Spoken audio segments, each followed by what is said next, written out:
especializado, ¿verdad? No sé dónde me especialicé, pero me autodenomino especializado. Licenciado en Artes Escénicas, es magíster en Filosofía, con énfasis en Estética, creo que es otra cosa. No, Pues no tenía. no tenía. Magíster en Pero Filosofía. bueno, sí, obviamente esa línea fue la que yo desarrollé en la estética. Y bueno, y también ha, digamos, estado vinculado al medio teatral y de la investigación a través de la investigación propiamente dicha, de la edición, de la crítica, de la actuación. Según tenemos algunos archivos por ahí escondidos, de la dirección, se ha aproximado a la dramaturgia. Entonces el profe pues tiene todo un bagaje creativo y reflexivo sobre el teatro, y su tesis de maestría fue respecto a la mímesis en el teatro, pues, y ya nos contarán pues un poco sobre eso. La idea es, digamos, también tener una metodología similar a la de ayer, que es que pues, establecer diálogos y como interrelaciones de nuestras lecturas con las de intertextualidades, diríamos, de nuestras perspectivas frente a las del profe, y todo lo que el profe nos puede iluminar respecto a Ajax, diríamos que a partir del concepto de mímesis, más o menos es como el enfoque. De todas maneras, puede que pasen otras cosas, no sabemos, que somos humanos, entonces vamos a ver qué pasa. Bueno, muchas gracias por acompañarnos. Querido. Pero como la idea es que eso sea como una charla, ¿no? Me gustaría, porque yo tengo muchos problemas en ordenar el discurso, definitivamente, y ya definitivamente me di cuenta que eso es cierta fatalidad en mí, lo de ordenar el discurso. A veces prefiero ordenarlo en el momento mismo pues, del hecho, de que converso, porque muy posiblemente yo soy un hombre más de la conversación, a pesar de que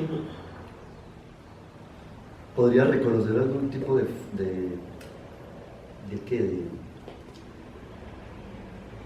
desarrollo en la escritura, porque como me acabo de escribir, también como con cierta pasión, con cierta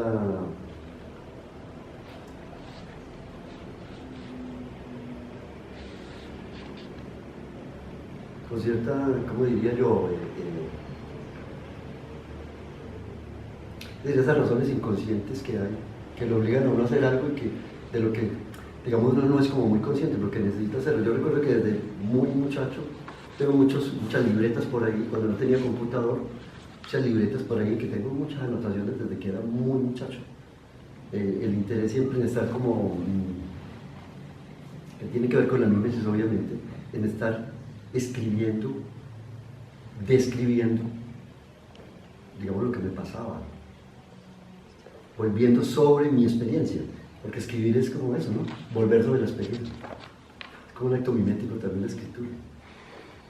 Algo quiero yo reproducir ahí, digamos que de alguna manera históricamente ya ha sucedido, ¿no? Entonces, estaba con mi madre a escuchar las historias y las escribía. O con mi padre, tengo por ahí historias de mi padre. Contaba a mi padre cuando le decía a mi padre, recuerde de sus primeros años de vida, ¿qué recordó usted? Lo que fue usted primero que vio, que usted recuerde. Entonces me contaba, yo escribía. Pero seguramente un acto mimético, porque, digamos, era un buen lector. Porque el primer acto mimético en la vida es como la escritura, porque si uno es un buen lector, ¿cómo escribe? Ahora, no sé si a todo el que es buen lector le pasa que como acto mimético también escribe. Como el que ve mucho cine y termina haciendo películas. Un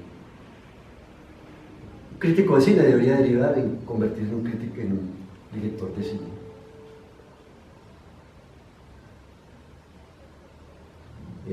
Pues ahora eso es relativo.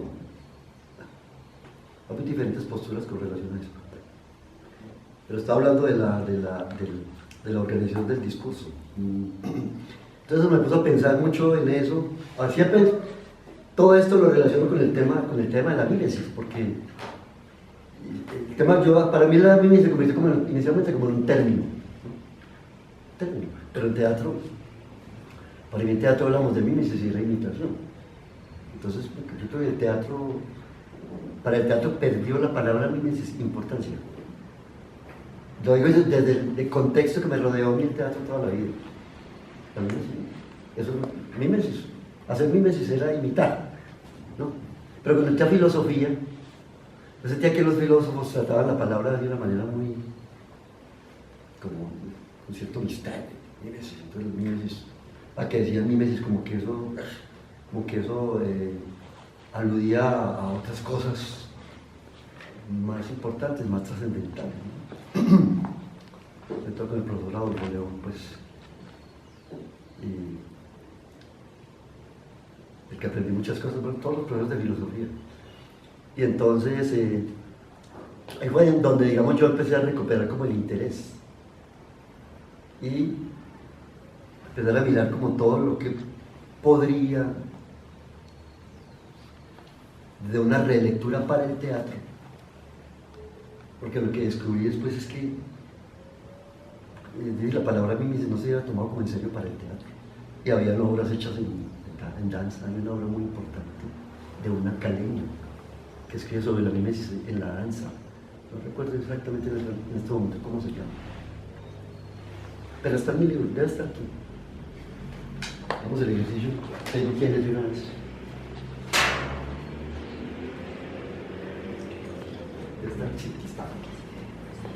Y este libro de esta mujer fue para mí muy importante analógicamente, para entender pues, un poco como cuál debería ser mi camino en el tema de la mímesis. Esta mujer.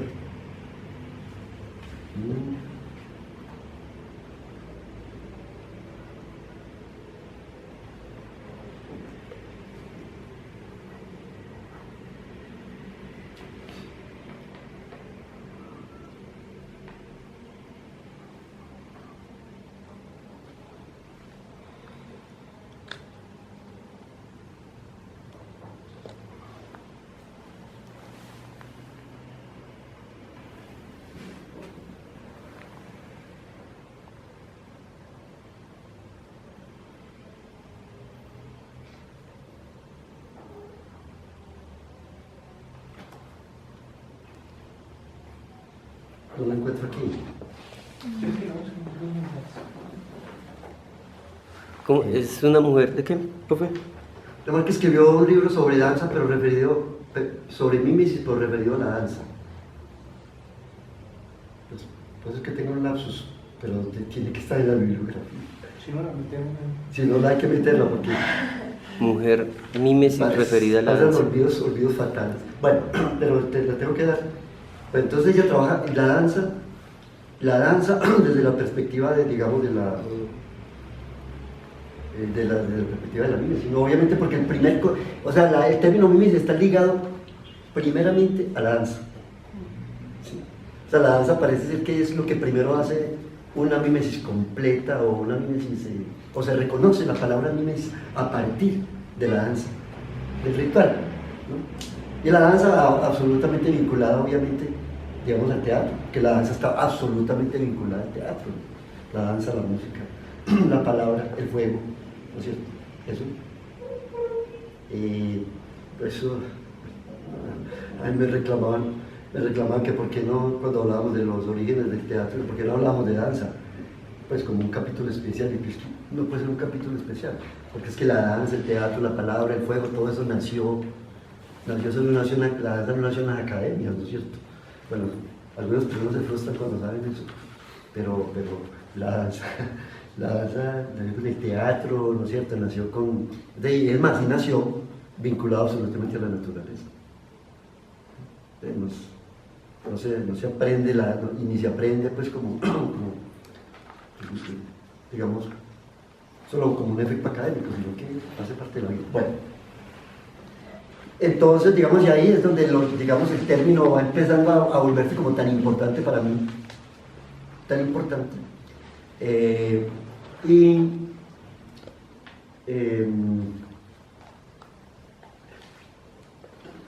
No lo contaste, yo tampoco.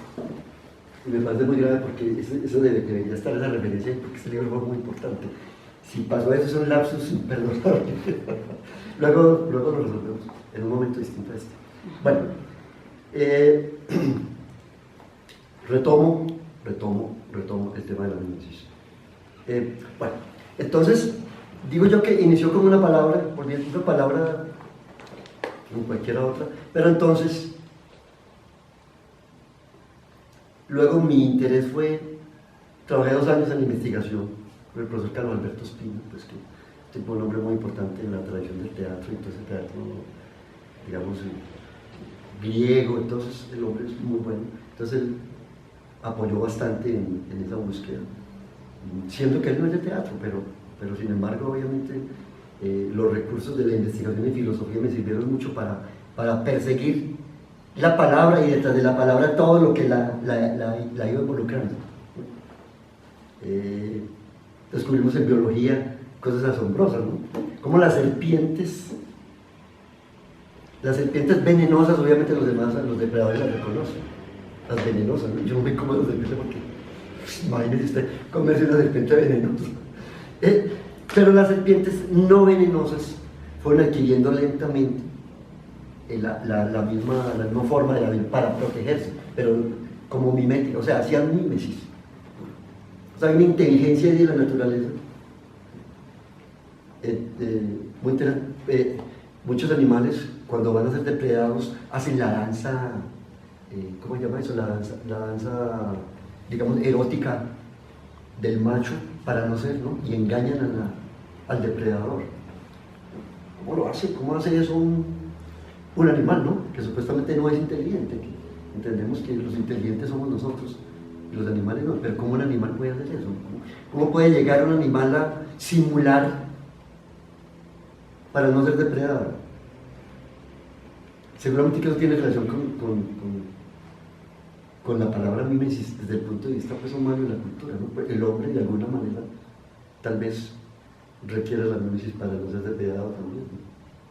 Por allá en el fondo, no somos animales y hay una inteligencia allí, digamos, instintiva, muy en el fondo, y eso, yo me iba asombrando cada vez más cuando encontraba, por ejemplo, no sé si han visto algunos programas por ahí de animales como todas esas obras que hacen en el fondo del mar, que uno me requeriría hacerlas desde una gran altura para poder tener la visión, pues, como de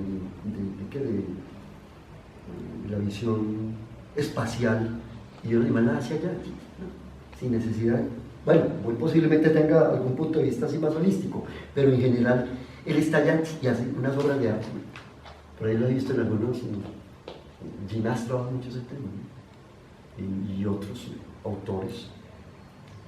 Entonces se muestra pues como, donde yo entiendo, viendo otras disciplinas que no están trabajando el tema de la mimesis, pues yo entiendo cómo, ¿no? Hay un trabajo, la mimesis se convierte, hay como una necesidad de los seres vivos de reproducir estructuras, de reproducir modelos ya un poco, digamos, como establecidos ya genéticamente. Entonces, todo eso en la biología, bueno, y en muchos otros campos, hay un deseo siempre de reproducir modelos. Bueno, esa conexión seguramente hay que profundizarla mucho más para entenderla. Pero en el campo, digamos propio del teatro, a mí me sirvió el tema, entonces, a mí me parece porque en el teatro, en general, el gran problema de nosotros en el teatro es que, y yo vine a entenderlo después, es que nosotros vemos la historia como un poco de hitos separados. Entonces uno se viene desde los griegos y todo, aquí, 4, 5 días, ¿no? Hitos, y son separados, absolutamente, ¿no? A mí me permitió la filosofía entender que eso, ¿no? Tenía una conexión, ¿no? Que todo estaba absolutamente conectado y que cada hito además dependía de una cantidad de factores que lo rodeaban. ¿Qué vas a hacer?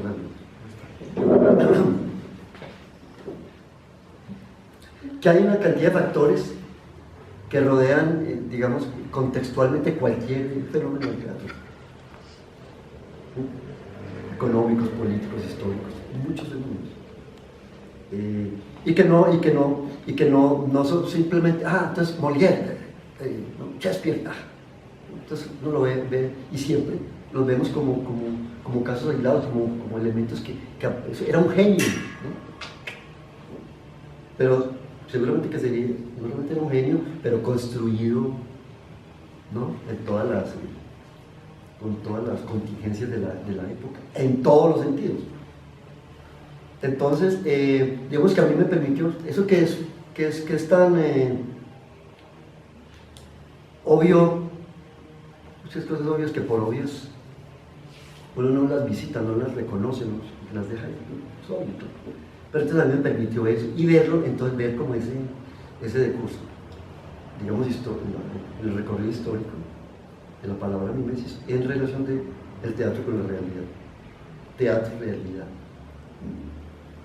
Obviamente yo tuve una formación, digamos que yo convalidé mi título como licenciado en artes escénicas.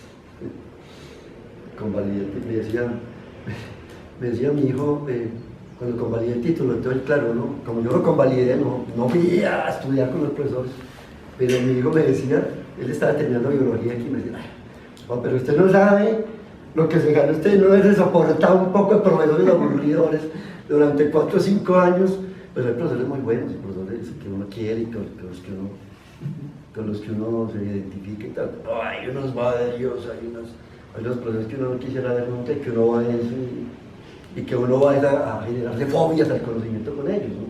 Y es un porcentaje grande en una licenciatura, además de una cantidad de conocimiento que uno no tiene. ¿Para qué ver pues que es un relleno ahí? Entonces,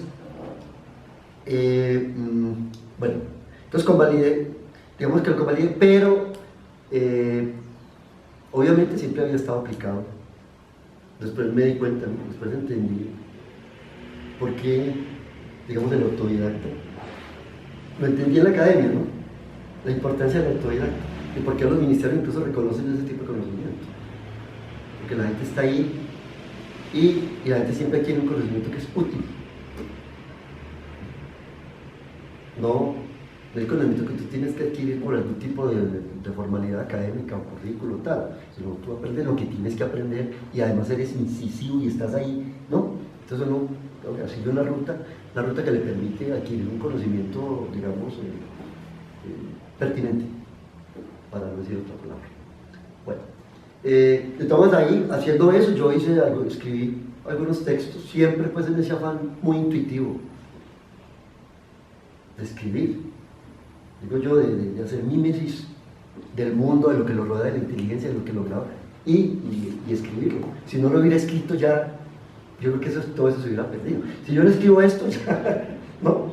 Uno tiene que volver a los libros, a recordar y a mirar todo lo que hizo, pero si yo no hubiera hecho esto en el momento en que lo hice, seguramente que pues, se hubiera perdido. Digamos que hay un interés, hay una importancia ahí en eso que se escribe.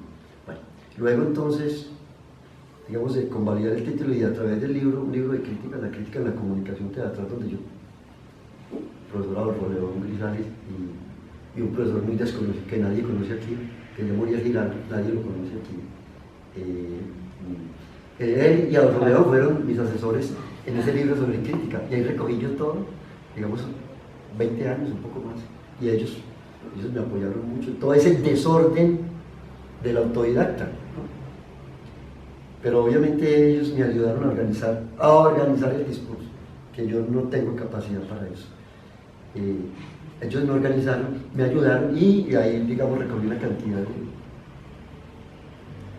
de textos, de pensamientos, cosas que cada vez valoro más, porque siento que no mucha gente se sienta a hacer eso, ¿no? Mucha gente seguramente tiene conocimientos muy valiosos, pues yo creo que generalmente uno deja perder como todo eso. Si eso no se escribe, no existe, se queda en la memoria oral, se queda. Entonces tiene que haber uno viejito aquí a recordar un poco de cosas para que alguien por ahí tome notas, ¿no? Pero entonces me parece importante hacerlo.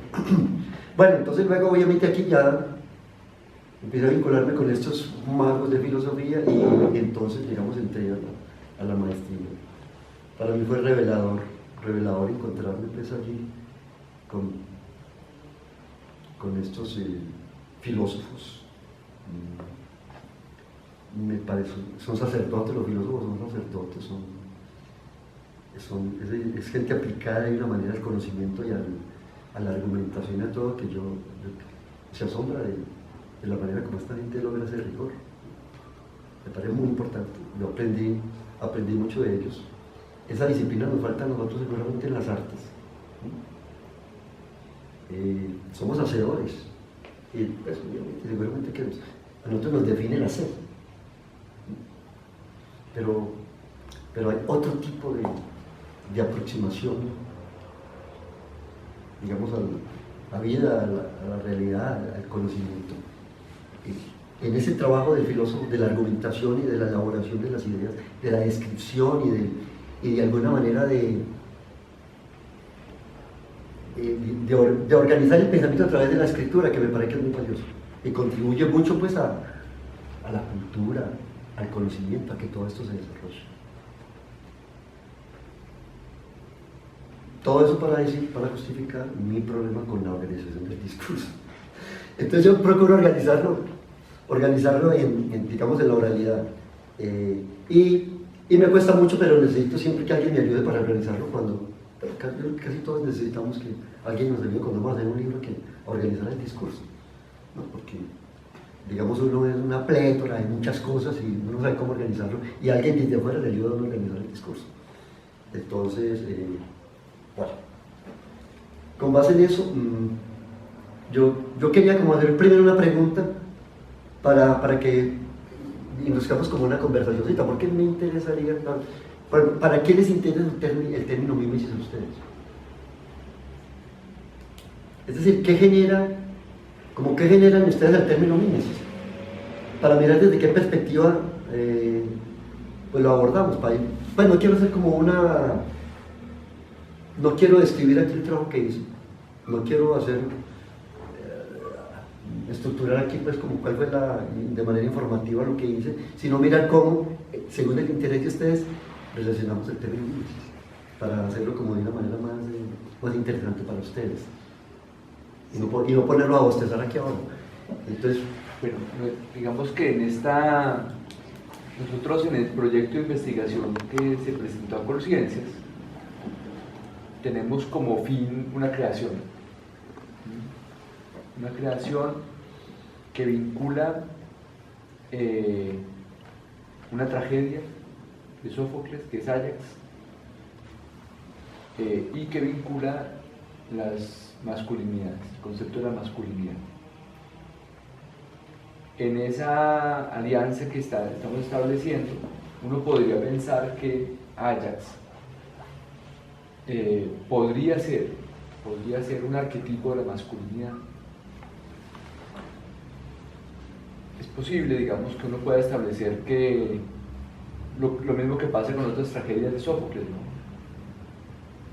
Digamos, en lo que se configuró Edipo, Electra, y cómo lograr entonces que efectivamente este Áyax, este varón militar, guerrero, ciudadano de la polis,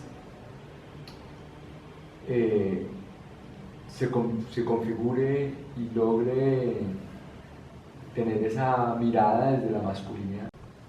En ese camino diseñamos una serie de laboratorios de acuerdo a como lo asume un autor que llama La Daga, que son como laboratorios abiertos a través de los cuales el equipo, en este caso es un equipo creador e investigador, empieza a tener contacto con películas, obras de arte, científicos, profesores de historia, en este caso un profesor de las artes escénicas. O sea, vamos aquí a traer una cantidad, vamos a traer un militar para que nos hable de qué significa o qué significado tiene el ser varón dentro de esta cuestión castrense, la educación castrense. Entonces estamos en eso, este es el laboratorio en el que estamos de alguna manera pensando la investigación y pensando la creación. En esa ruta este primer laboratorio está dedicado a entender como todo el contexto del teatro griego y la vida griega. O sea, en qué momento aparece Áyax dentro de la historia, todo lo que tú dices ahorita, ¿no? Uno ve el teatro griego y lo ve, es Esquilo, Sófocles, Eurípides, como los trágicos y los cómicos y punto. Pero ¿cómo entender Áyax? Ayer lo veíamos con el profesor Giovanni. ¿Cómo entender Áyax?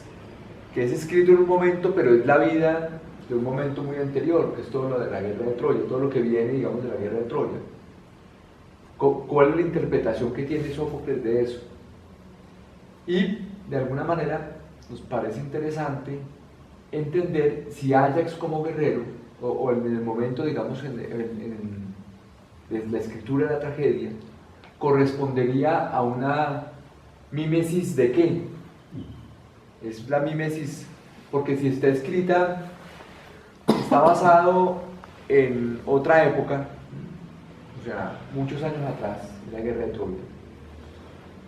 ¿Eso cómo hace mímesis? ¿Y cómo hace mímesis dentro del efecto, digamos, catártico que puede tener el espectador? Por supuesto que nosotros no vamos a hacer el montaje de Áyax, tal cual es, ¿sí? Pero sí estamos inspirados en eso y por eso hay que entender, digamos, desde la entraña misma de qué significa ese concepto de la mímesis en el teatro griego.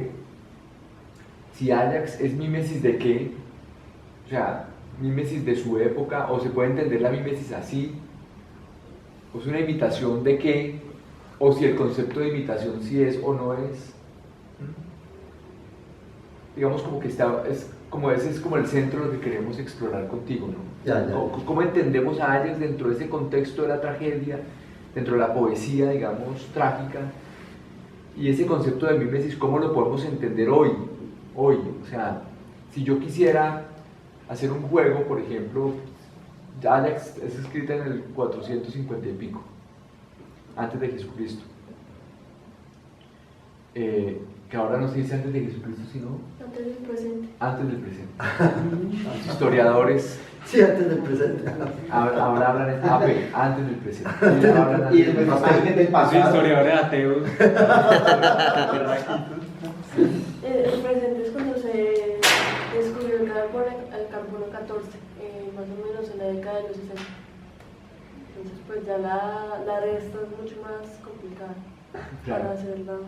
Entonces, ¿cómo entender, profe, esa mímesis? Claro. O sea, ¿cómo entendemos la mímesis? O sea, si yo fuera a hacer una obra ahorita sobre Áyax, habría también se podría decir que voy a hacer una mímesis, o Áyax entraría como en el concepto de la mímesis de qué, es como más o menos, pero esa es como la inquietud personal que yo tengo, no sé si hay más inquietudes, pero esa es como la que yo tengo en principio, Ya.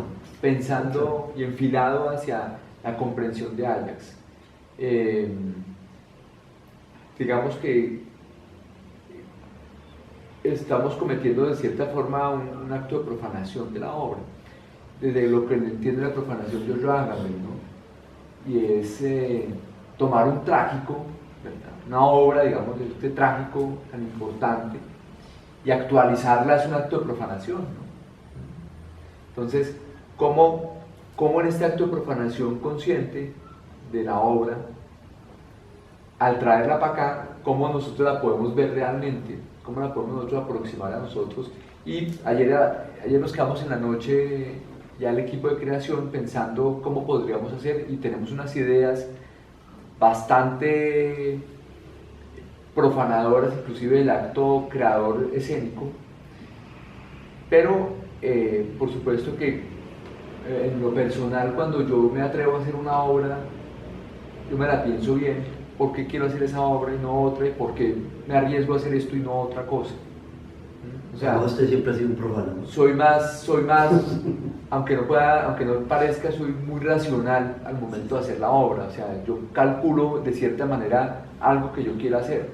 Pero profana. Pero profano, y me arriesgo a perder. Concha, es que lo hiciste. Y me arriesgo a perder, pero antes hay un estudio previo en el cual yo sí me aseguro de que mi acto puede ser de cierta manera profanador, pero consciente de lo que estoy haciendo.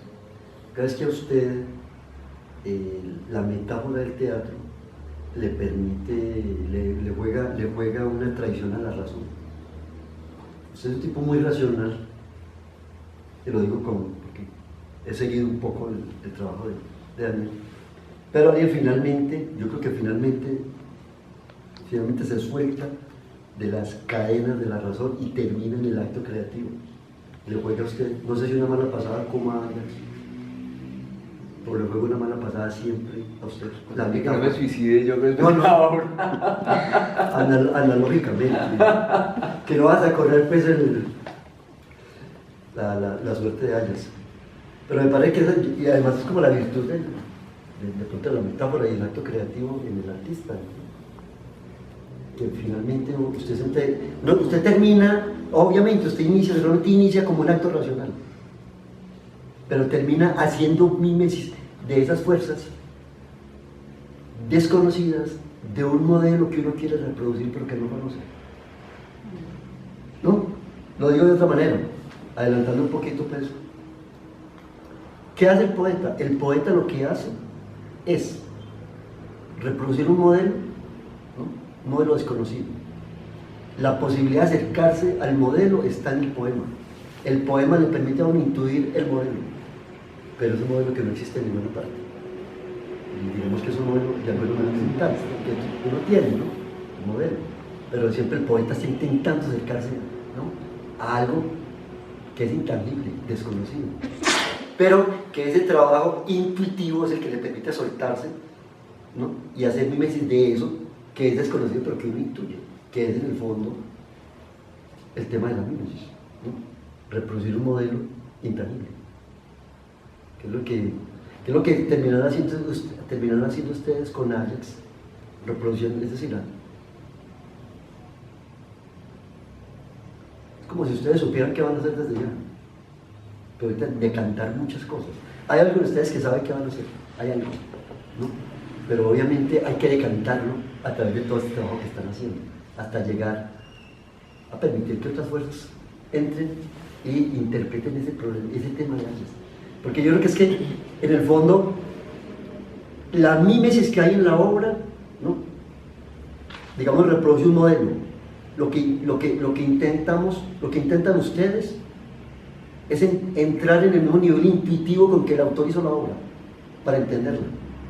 Y por lo menos desencadenar toda esa potencia que hay significativa en la obra, poética, porque es que es poesía. Yo creo que no habrá, que es la virtud del arte, y que es lo que no puede hacer la filosofía, explicar el arte.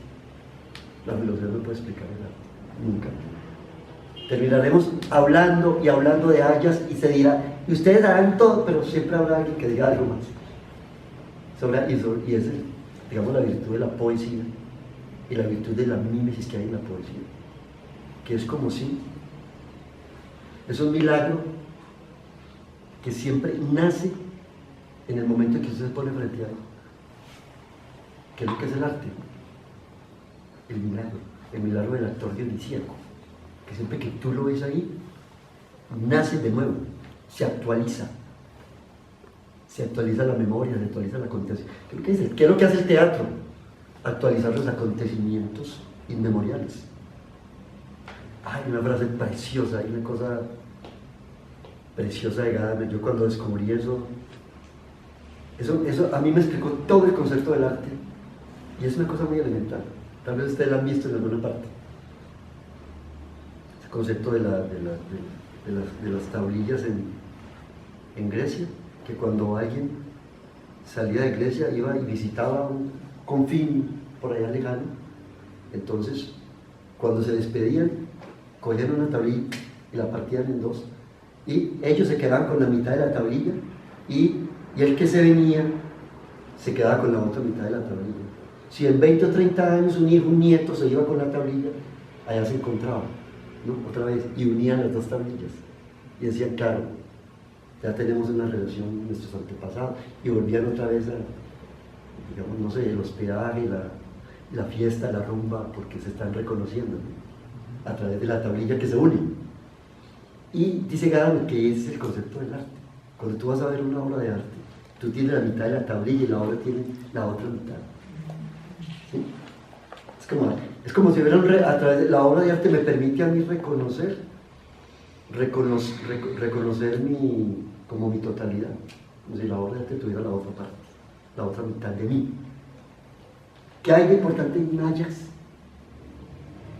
¿Cuál es la otra mitad de la tablilla que hay en Ajax? Y que yo necesito observar. Ahí está la Némesis, esa otra mitad. ¿Por qué? Yo me preguntaría, desde el punto de vista de la Némesis, ¿por qué es importante Ajax? Hay una cosa que Hoy. de pronto me atrevo en una aventura ahí como a La pregunta del millón. Claro. La pregunta del millón, perdón, millón, ¿por qué? Es decir, en Ajax está la otra mitad de mí, como está en Edipo, como está en estas otras obras que tú dices paradigmáticas que las escribieron, que no se escribieron pues porque, no, había que escribirlas, estaba ahí, ¿no? Como se dice, Hamlet está por ahí, cada vez que Shakespeare lo escribió, pero Hamlet está por ahí. Romeo, esos Romeos están en todas partes, cada vez que alguien llega y lo reconoce y lo escribe, lo vuelve metáfora, lo vuelve imagen. Entonces, ¿qué hay? ¿Hayas esa otra mitad de la tablilla? ¿Cómo podríamos argumentar eso? ¿Por qué es si es o no es? ¿Qué tan importante es?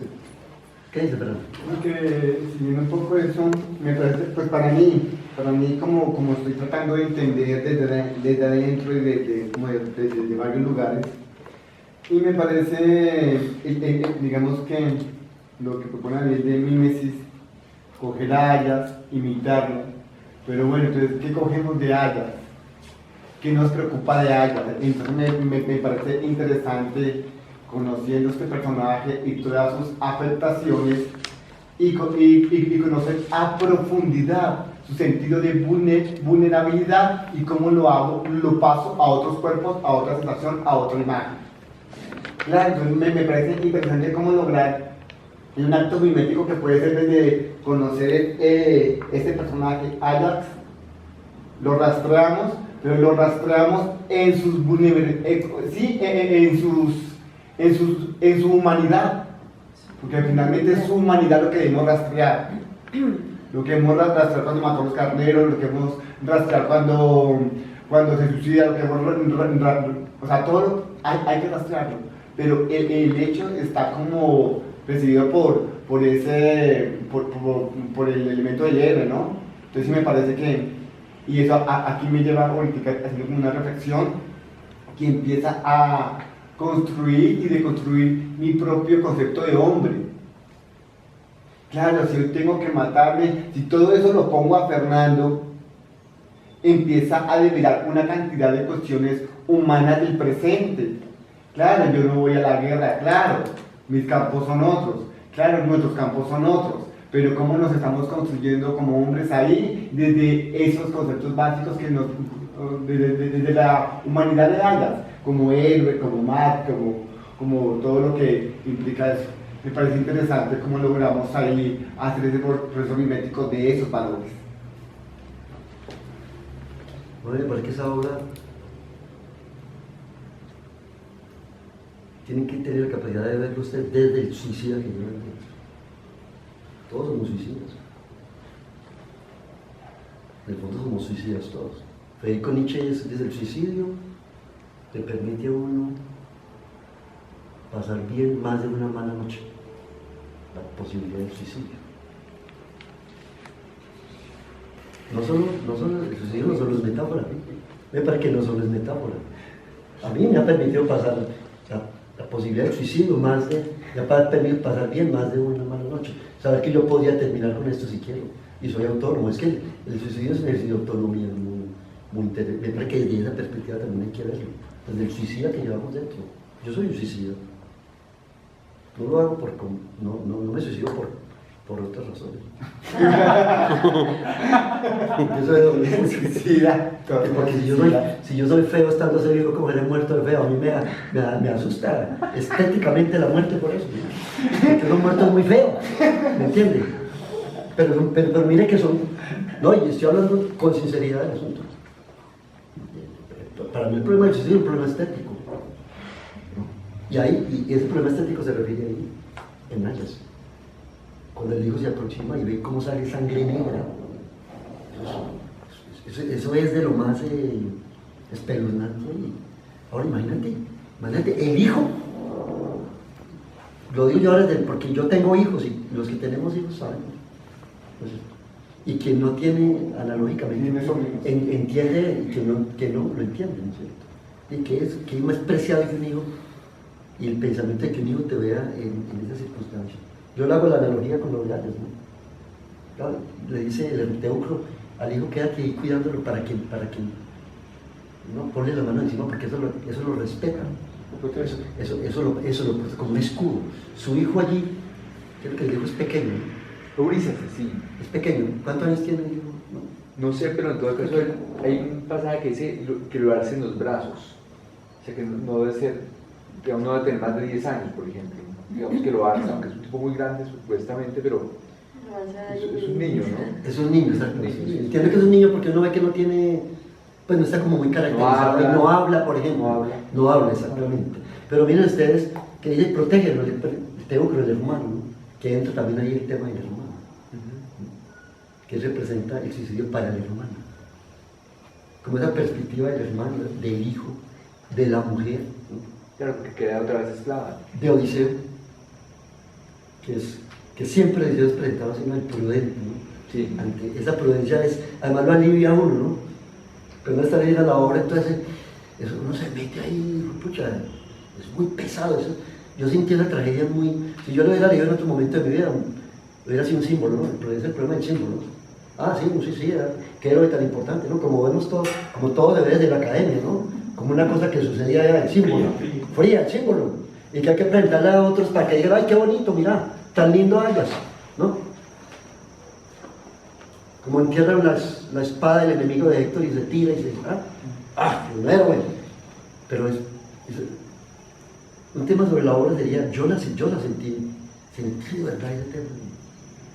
Si alguien ha estado en algún momento en un estado, y cuando yo aboco el tema del suicida que llevan dentro, que estoy seguro que ustedes todos llevamos un suicida,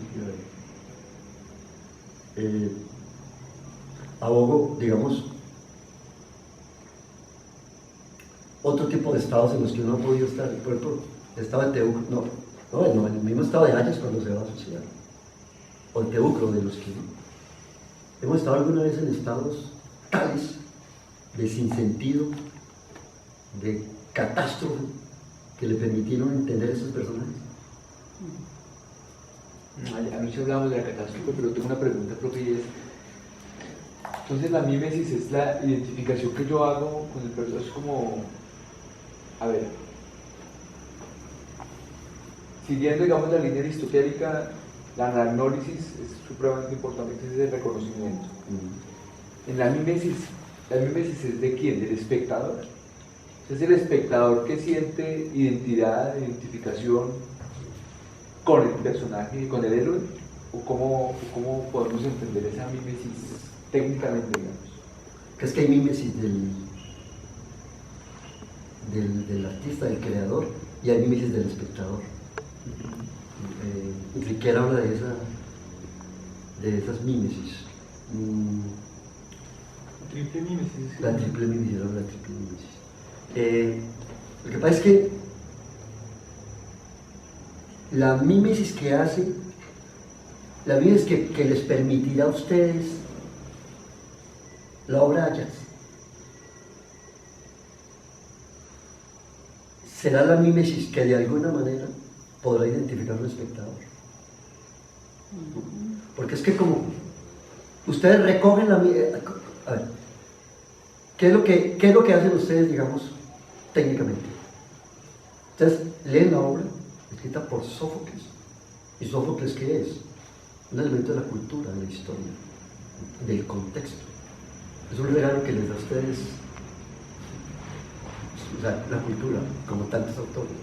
Usted recoge eso, lo recoge, ¿no? Por alguna razón. Daniel viene hace un tiempo con el tema, ¿no?, me parece muy interesante porque mira la masculinidad desde otra manera. No solo la masculinidad de la posibilidad de transitar hacia lo femenino, sino la masculinidad desde otra perspectiva, desde otras perspectivas. Entonces, yo veo que tú vienes con esa preocupación de la masculinidad. No sé si fue a través de Ayas o venías desde antes. De Isabel. Y no solo Del trabajo de Isabel. Del trabajo de Isabel. Bueno, exactamente. Tú has referenciado eso. Claro que ella tiene hacia el suicidio, o sea, el problema de la masculinidad, cosas que son invisibilizadas totalmente, ¿no? Por otro tipo de elementos que son muy importantes socialmente, pero tú ves unas cosas y olvidas otras. Entonces, me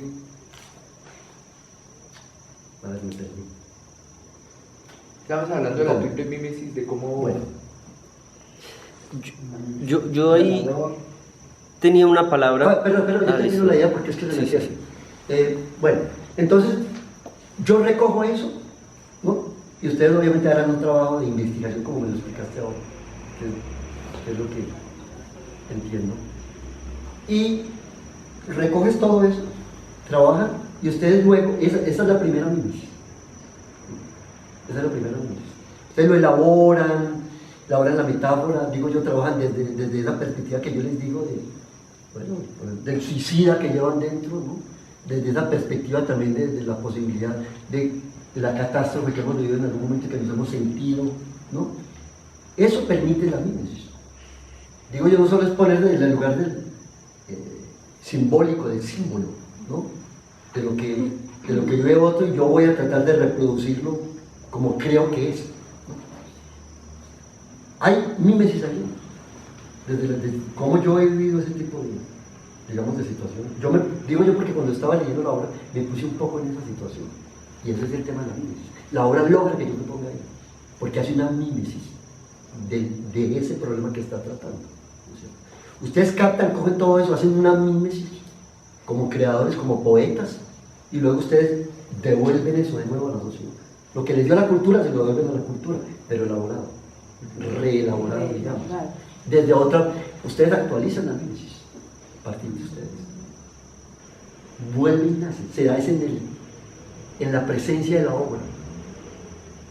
En la presencia de la obra es donde yo actualizo, pero obviamente ustedes lo hacen, el proceso de ustedes es muy distinto de elaboración. Vuelven, se actualiza el concepto de mímesis de una temática en particular, todo lo atinente a Ayas, ¿no? Y el espectador vuelve y recibe de nuevo lo que ustedes le dan. Y renace otra vez el tema desde ese problema. ¿Cómo lo elaboran? Es fundamental cómo lo elaboran ustedes, porque es que eso no es de una manera, eso no es de ninguna manera, es ustedes quienes van a decir cómo es, como acto creativo. ¿De qué capacidades tienen ustedes? ¿Cómo entienden ustedes ese acto mimético? Por eso hablo del suicida que llevan dentro. No solo la importancia, claro, ¿qué entendemos? ¿Qué sabemos desde el punto de vista de la mímesis de las tragedias griegas? Que las tragedias griegas eran absoluta mímesis de lo que pasaba en el mundo. Así están contando la historia de la guerra, pero es que son los elementos de la guerra de Troya. ¿Pasó o no pasó? Habría que preguntarle hoy a ver que Uriel, si es especialista en el tema, debería decirle a Uriel que hable sobre el tema aquí también. Yo creo que es un especialista mucho más aplicado.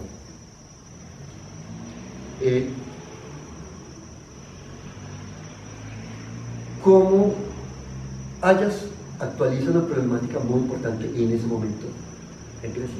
Por eso era tan importante para la gente. Y yo me imagino toda la gente conmocionada con la muerte de Ayas y con todo lo que pasa, ¿no? De ahí la catarsis. Es que la catarsis no es posible si no hay mímesis. Tú ves las cosas como vemos ahora en la televisión o como vemos ahora el cine, ¿no? Está pasando allá en la pantalla una cosa y tú estás yendo a hacer comiendo y haciendo cosas. Puedes apagar, se va la luz o vas al baño y sigues eso. No, los griegos no veían. Así, ¿no? Y estaban ahí, y veían cada cosa. Y yo me imagino que la gente lloraba y me imagino que la gente había catarsis. En algún lado leí, yo no recuerdo dónde, que incluso hay narraciones de mujeres que parían viendo las obras de teatro del nivel de catarsis tan elevado. Yo creo que Teatro es embarazada y parían ahí bebecitos. porque es que es un acto de la razón y de la emoción, como uno entiende, comprende cosas que no es solo, yo creo que no es solo emocional. Por ahí tengo un testigo que habla un poquito, no es solo emocional, porque también está la racionalidad, la capacidad de comprensión, la comprensión que uno tiene, digamos, del mundo. Hay un acto racional, pero hay una carga emocional que le permite a uno comprender cosas, y es el miedo, ¿no? Y la compasión. Pero yo no creo que eso se dé técnicamente. Está la hora, bueno, ¿en qué momento siento compasión? No, puta, es que el problema del suicidio, por eso les digo, si ustedes no parten del suicida que llevan dentro, no van a entender la obra ni les va a interesar. Se les va a volver un problema de hacer cosas bonitas para que las vean los demás. Hay que entenderlo desde el suicida y porque ese tema es muy importante ahora, el tema del suicidio. En el interior que aquellas es muy importante. Eso es muy importante. El tema del suicidio ahora. Un sobrino de mi ex, de mi compañera, tenía 18 años, desde los 3 estaba dedicado a la droga, así como ella. Ella está dedicado a otra droga. Porque él era un héroe. Sangre, claro. Sangre, todo eso. Estaba conectando, ahorita hablo de esas otras cosas que me aparecen en la mente y quiero. Y ese chico cumplió 18 años y tenía una noviecita. Fue a mi casa 2 días antes a visitar a mi hija. Y mi hija, que tiene un corazón, se sentó con él y contó el problema de droga que tenía el muchacho. Yo recuerdo que yo les hice un chocolate, una cosita, mientras él conversaba con mi hija y le contaba cosas de una noviecita que tenía. Desde los 2 días salió a la calle, vio a la muchachita con otro. Y fue y se colgó. 18 años. Ahí sentí yo el suicidio. Es decir, es lo que le digo. Ahí sentí el tema del suicidio. Y un poco, digamos, en Haya reviví todos esos temas. ¿Cuántos compañeritos tuyos te cuentan, compañeritos? Tal amiguito que no sé qué, que escucha voces, es decir, hay un tema ahí muy importante, digamos, para cómo Hayas es mímesis de todo eso, que está en el fondo, en el ser humano, en la esencia del ser humano, el suicida que llevamos dentro todos. ¿Qué vas a decir? Y luego tú, Bueno, sí, bueno, en una palabra en la que siempre, digamos, bueno, yo no soy de muchas obras, no he hecho muchas obras, ¿cierto? Pero sí trato como de lo poco que haga en cualquier obra, es de no caer en una palabra que yo creo que se llama remimetizar. Es como no repetir lo que ya está, o cómo no volver a hacer mímesis encima de la mímesis. Es decir, ¿qué diferencia tendríamos nosotros en que si hiciéramos una adaptación de la obra Hayas contemporánea y hiciéramos con otras imágenes audiovisuales o escénicas? Ahí estaríamos haciendo, digamos, otra elaboración que otro ya hizo. Es hacer una adaptación de una obra anterior. Entonces, ¿cómo no caer en esa remémesis? Sino más bien suicidarnos nosotros como profesionales en el teatro, suicidarnos en la escena y romper esas cadenas esas cadenas que son esas cadenas que son las reglas, esas cadenas que ¿cómo hago yo para suicidarme? Se los pongo a ustedes como docentes. ¿Cómo hago yo para suicidarme como docente en la escena? que no sea que yo tenga que hacer las mismas normas para yo poder hacer una obra de teatro, sino que tenga que romper todas esas reglas para poder hacer otra cosa distinta y no tener que llegar a una remémisis. Ese, digamos que ha sido, digamos, creo yo, la esencia de Andrómeda, en la que pues no por utilizar, digamos, proyecciones ni cosas tecnológicas estamos haciendo novedosos, sino de cómo hacer, poder contar una historia con elementos, digamos, distintos. Esa sería una cosa. En cuanto a lo otro, lo último que usted estaba diciendo de las voces, y también lo voy a ampliar un poco más ahorita a lo último, es que dentro de uno de los textos habla sobre el mito, que es como una voz interior de uno. Entonces, de cómo esa voz interior de Hayas le hablaba y le decía: usted no fue capaz, usted es un mediocre, usted fue esto, usted fue lo otro. Y esa voz pues se le fue agrandando tanto, esa tradición, que se llegó a suicidar. El mito también puede ser una voz.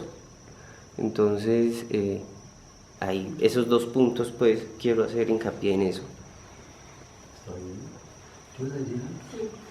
Bueno, pues yo no, pues eso no es mi campo, el teatro no es mi campo, pero digamos que yo entiendo la mímesis y la relaciono directamente con la vida o el hecho de sobrevivir. O sea, en los animales es muy claro por qué se utiliza la mímesis para sobrevivir. Y digamos que si lo pasamos a nuestra parte humana, que nosotros tenemos otras capacidades distintas a las que son básicas de los animales, nosotros tenemos la posibilidad de hacer la metáfora en la mímesis. O sea, sigue siendo para sobrevivir, pero se le agrega la metáfora. Entonces, en el caso del teatro, yo entiendo la mímesis de diferentes formas, pero una de ellas es cómo hacer que la obra y que los personajes sobrevivan al tiempo. Entonces, cada que el que lee la obra, el actor, el director, lee aquella obra y la interpreta después el actor, hay una sobrevivencia de lo que es el personaje, que se puede haber creado hace cientos de años o hace 20 o en general, bueno, X, ¿verdad? Pero entonces, ¿cómo se permite la sobrevivencia en una primera instancia y después se le agrega la vida, ¿verdad? Entonces, a partir de la lectura, después de la interpretación, se le empieza a dar vida a un personaje que siempre ha existido y ha sido plano, porque en las letras, en el guión es plano o en el libro es plano, pero cómo yo lo puedo tomar y darle vida a través de la mímesis. Y también cómo el espectador, en el momento en el que hace la interpretación de la obra, está dándole vida de nuevo a esos personajes que se están interpretando pues, en ese instante. Entonces, digamos que es como la perdurabilidad de la vida a través de la mímesis. Digamos que en la historia también se podría ver cuando uno coge un documento y lo lee y lo vuelve a leer hasta encontrarle aquello que no se está diciendo en el documento, pero uno lo empieza como que, uy, aquí hay algo que falta. Entonces uno empieza interpretando y a hacer uno con el documento desde algún punto de vista. Y así uno también permite que el documento no muera, sino que siga vivo, siga vigente. Entonces, bueno, eso por un lado.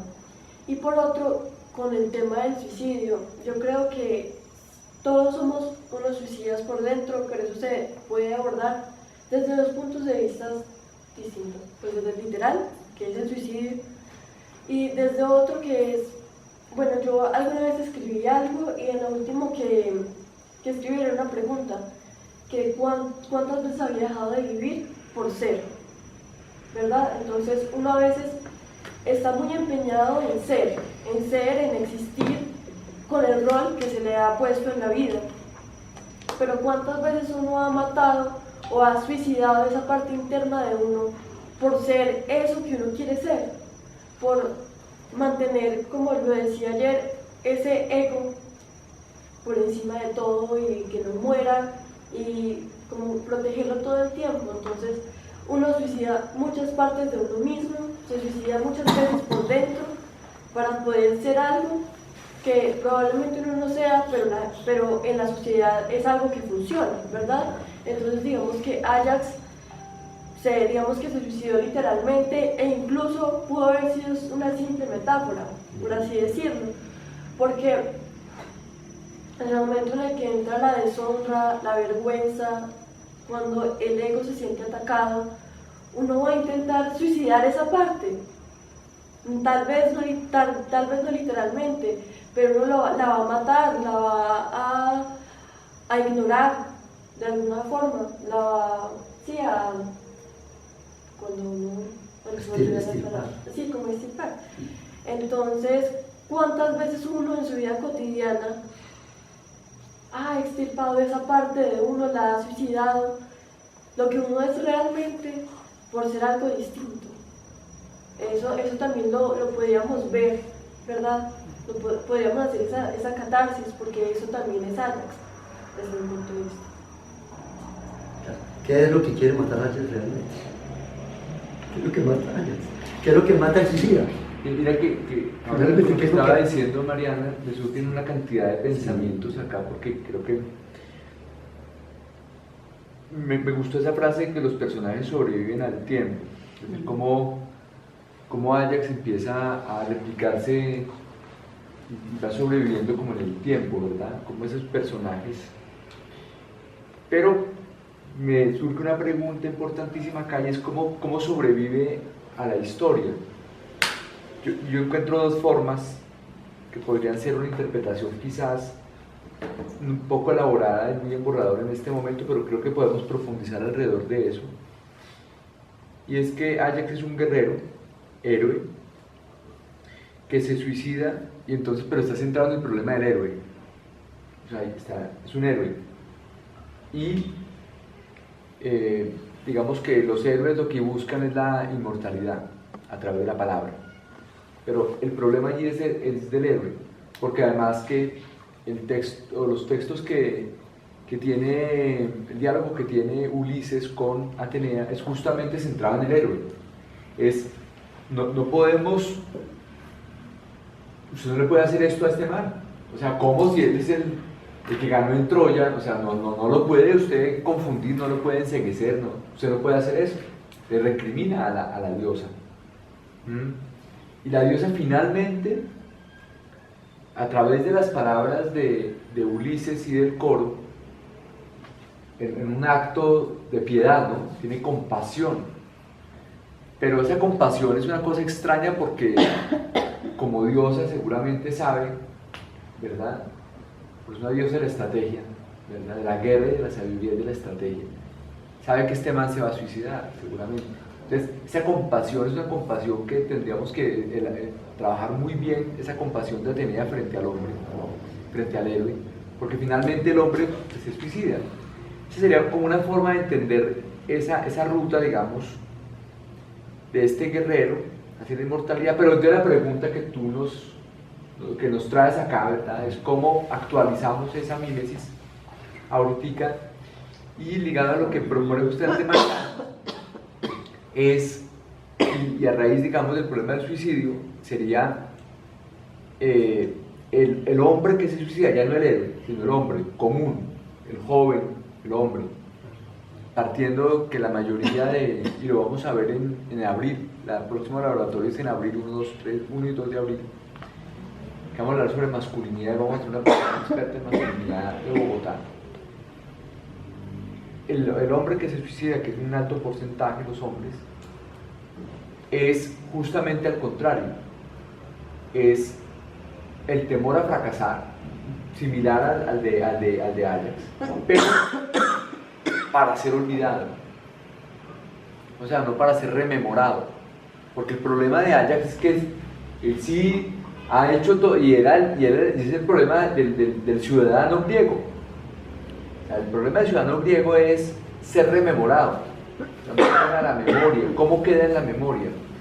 Pero vendría la pregunta, y el suicidio actual es ser olvidado. O sea, que acabo con mi vida y que ya no, mejor dicho, es más, en las mismas, y de alguna forma la reivindicación que hace la tragedia en la segunda parte, con Agamenón y Menelao, es el conflicto de justamente la no rememoración. Ellos no quieren rememorarlo, ellos quieren que se quede el cuerpo expuesto, que es el mismo problema de Antígona, el mismo problema de Antígona con sus hermanos Eteocles y Polinices.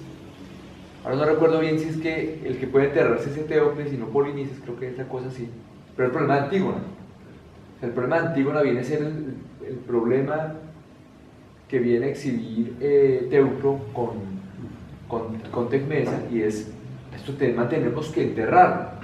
Agamenón y Menelao se oponen al enterramiento y finalmente Ulises los logra convencer, un poco queda otra vez como héroe Ulises, queda otra vez como héroe. Que cuando fue el causante de alguna manera de la muerte. El causante de la muerte, Las que lo armas vence, las armas de Aquiles, claro. Entonces me parece interesante es cómo estaríamos allí en un conflicto entre la memoria o entre la inmortalidad griega y el olvido. O sea, esa tensión entre la inmortalidad y el olvido de los personajes. Entonces el suicidio como un acto de invisibilizar. Versus el suicidio como una conversación, como una conservación de lo visible. O sea, si tenemos como centro el suicidio, aquí tendríamos que tomar nosotros una decisión muy importante en la creación, y es en donde ubicamos el suicidio. O sea, cómo nosotros tomamos el suicidio. Ayer hablábamos de la catástrofe y veíamos que la muerte y que pensamos en un borrador también, hacerlo desde la danza Butov, ¿verdad? Cómo esta catástrofe avanza hacia el personaje central que sería el guerrero. Pero Isabel nos ha anunciado también anoche algo que me parece interesante, y es este hombre moderno también, cuál es esa catástrofe que vive, porque claro, la catástrofe de Ajax es otra, una catástrofe centrada en la guerra, centrada en su principio como ciudadano de la polis, ¿sí? Es un aristócrata, es un tipo, o sea, porque esa es la condición de Ajax, es el hijo del rey de Salamina, o sea, un príncipe. Nunca ha sido herido en batalla. Nunca ha sido herido en batalla. Eso es, claro, ¿no? Y solo puede herirse él mismo. claro. Y con la espada de un enemigo. Es que ahí hay un elemento poético muy extraño y muy ¿cómo se dice? Trágicamente bello, ¿no? Solo puede irse a sí mismo, otro no lo puede ir. Y por eso cuando la lucha de todos los personajes en la tragedia griega es por conservar la vida, precisamente el problema de ellos es quitársela.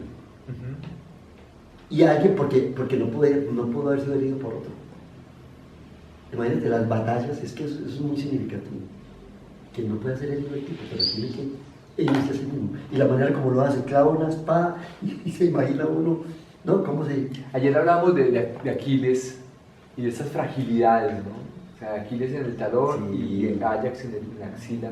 O sea, estas debilidades del hombre mismo, ¿no? O sea, que no pueden morirse. O sea, que en el caso de Aquiles es que lo mata Paris, pero por pura... O sea, no tenía conocimiento del talón, ¿no? Envía la flecha, pero no...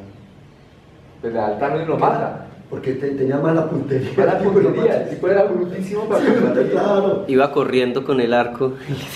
Y lanza y tal, lo mata Aquiles. Es que imagínense que... Además, ese tipo que ya no quería pelear, que estaba llegado a buscar a su mujer, un acto romántico, un acto de amor, que estaba como salvando a la esclava esta, ¿no? Sí. Y bueno, otro elemento. Bueno, recogí, dale. Yo tengo una preguntita y es, no la tienes que contestar ya mismo, sino que es como la inquietud la tarea que yo tengo, sí. Y es el asunto es que cuando nos comentas, digamos, este fenómeno de la triple mímesis, uno podría pensar que Ajax en particular tiene muchas capas, bueno, no solo Ajax, pero como estamos trabajando, como se empieza a trabajar Ajax tiene muchas capas de mímesis, ¿cierto? Porque está el mito original, que sería una cuestión así como del mundo marítimo, luego se convierte en narraciones orales, o sea, que ahí ya hay un nivel de mímesis, ya hay uno primero, que es de la realidad al mito original, luego del mito original a la narración oral, hay otra mímesis de la narración oral a la escritura de Homero o de los Homeros, ¿cierto? Ahí hay otra mímesis, y otra mímesis que hace Sófocles, de la épica a la dramática, inventándole y metiéndole cositas ahí para que quede pues, como muy ordenado. Actualizando Y eso que Sófocles estaba como joven en este momento, ¿no? O sea, no es el último Sófocles, ¿verdad? El cuento es que, y luego nosotros, todas las mímesis que se le haya hecho a Ajax, la idea que tengamos de Ajax, la idea que nosotros tenemos de Troya, que pues ya está, digamos, estamos muy lejos de eso y tenemos una idea más o menos aproximada, tampoco somos expertos en el área y ni siquiera los expertos en el área pueden dar cuenta exactamente de todos los asuntos digamos, del nivel de realidad, de veracidad, digamos, de la narración, ¿verdad? Si Troya existió o no existió, si esto que encontró este señor Schlimmel, si es Troya o no es Troya, si hay como, parece que es como la cuarta capa que es la que sí es Troya, bueno, hay como un montón de mímesis ahí, o sea, no solo son tres, sino que eso parece una cebolla de mímesis. Sí, claro, sí. Pero mi pregunta, pensando digamos en todos los niveles de mímesis, que está en un vaso, ¿no? O sea, que es un grabado, pintan el vaso, ¿no? Pintan el vaso, pintan sobre el vaso. Ah, sobre el vaso. Entonces pintan y nos mostraba la pintura de Ajax allí poniendo la espada al revés, como preparándose para tirarse ahí con las axilas, no sé cómo fue esa muerte, que habrá que pensar e indagar cómo fue. La cuestión es que ese Ajax, ese es, digamos, el símbolo de la espada, solo por poner el ejemplo ayer, el símbolo de la espada en la pintura puesta en una vasija griega, ¿cierto? Me parece que contiene unos elementos poéticos que no contienen la misma espada, no dijéramos la misma espada, que no contiene también el motivo de la espada en la mímesis dramática. Es decir, cuando hablan es decir, es una palabra, como decía Mariano ahorita, es una palabra ahí, digamos, plana puesta en un papel, ¿cierto? O pues con la tablet, pues, donde yo la leí, ¿cierto? Entonces, ahí dice espada. Ahí dice espada, y yo construyo, digamos, una imagen de lo que es la espada para mí, porque está puesta en una palabra, ¿no? Y una palabra que está rodeada de otras palabras y que hay más palabras hacia acá y que hay más palabras hacia allá y que hay un montón de sentidos aquí. Pero dice espada, pero esa espada, no sé si es demasiado confuso, pero espero, digamos, como ordenar la idea, esa espada no es la misma espada de la pintura. ¿Por qué? Porque el significante es distinto. El significante acá pues es una forma y unos niveles sensoriales, ¿cierto? El color negro y el color dorado y tal. Y es otra muy distinta a la que son 6 letras que están, digamos, puestas una al lado de la otra, que son el significante, digamos, de la espada en español, ¿cierto? Y que no son la misma tampoco si aparece esto sería una mímesis dramática, ¿cierto? Y en la mímesis teatral no sería lo mismo si sea que aparezca una espada como espada o una metáfora de la espada que podría ser, qué sé yo, no tengo ni idea de qué podría ser, ¿cierto? Algo que aluda a la existencia de la espada pero que sea su metáfora. Mi pregunta es, ¿cuáles son? Como hay varios niveles de mímesis ahí, ¿cierto? Mímesis literaria, mímesis oral, mímesis social, hay un montón de mímesis. Que sería la visual. ¿Cuáles son, digamos, las cualidades específicas de la mímesis dramática literaria y de la mímesis teatral? Que la una tiene que ver, en mi opinión, con la palabra puesta en conflicto, ¿cierto? Como en pugna y friccionando con otro montón de palabras para que haya conflicto dramático. Porque cuando dicen espada no están diciendo espada como vos decías, en frío, ¿cierto? No, espada, no, es que la espada representa un montón de cosas, porque es un símbolo, es la tablilla también, es la tablilla, es la mitad de otra cosa a la que se alude con la palabra aquí. Y lo mismo en el teatro. Entonces yo quisiera, si lo puedes desarrollar un poquito ahora, en un momentito, como cuáles son esas cualidades específicas de la mímesis dramática y de la mímesis teatral. Cuando aparece el signo o el símbolo en escena, en la presencia, digamos, literaria o en la presencia corporal, corpórea, porque tiene que aparecer en el teatro de algún modo, sea como sea incluso en su ausencia, ¿cierto? Que tire ahí el Ajax y no haya ninguna espada y uno se la imagine o lo que sea, pero ahí está, digamos, la presencia en la ausencia. Entonces siento que hay como que no es lo mismo cuando le narran a uno la espada, cuando uno la ve en un texto académico en el que hablan de la espada, no es lo mismo si está en la pintura, no es lo mismo si está en el drama, no es lo mismo si está en el teatro, son espadas, en mi opinión, son espadas muy distintas. cuáles son como las cualidades del, digamos, del signo del símbolo en el drama y en el teatro. En la mímesis dramática y en la mímesis teatral.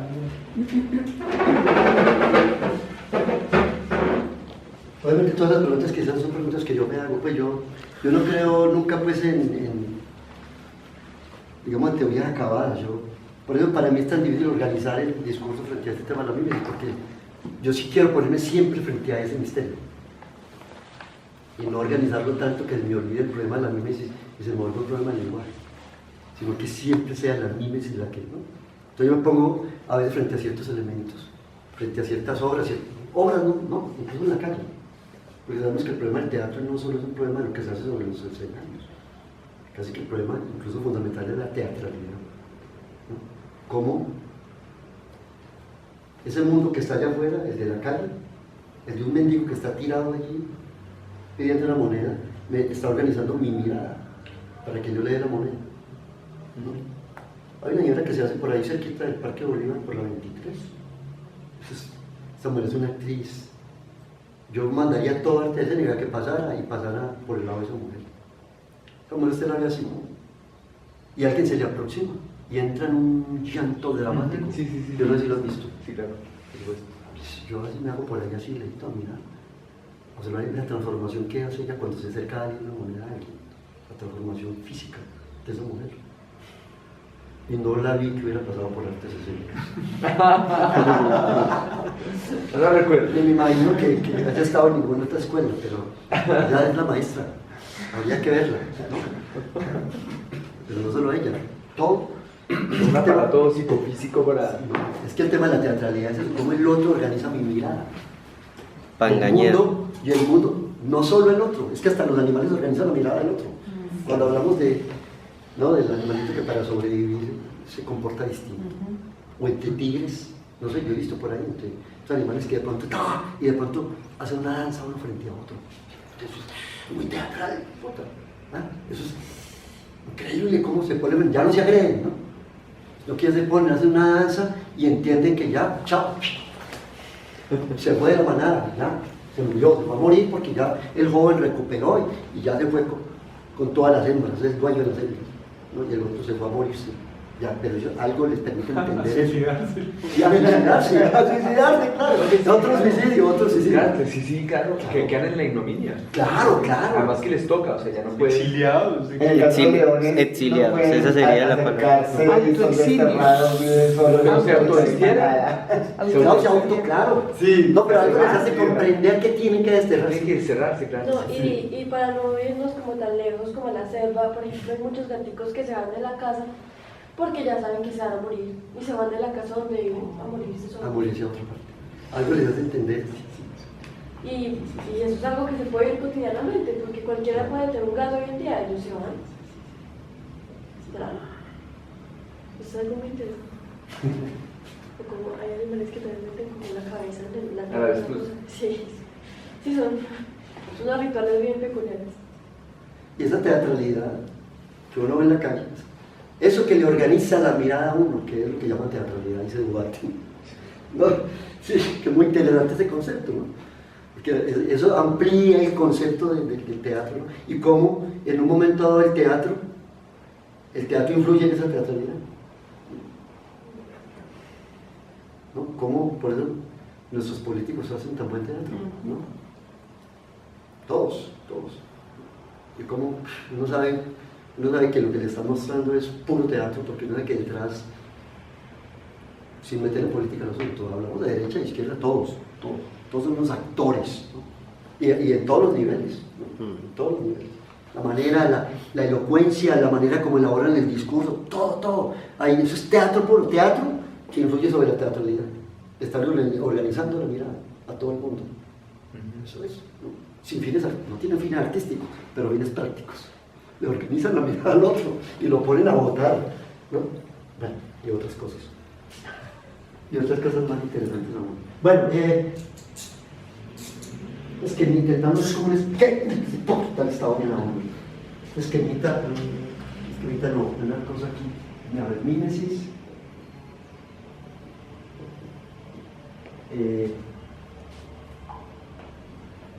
Modelo, realidad.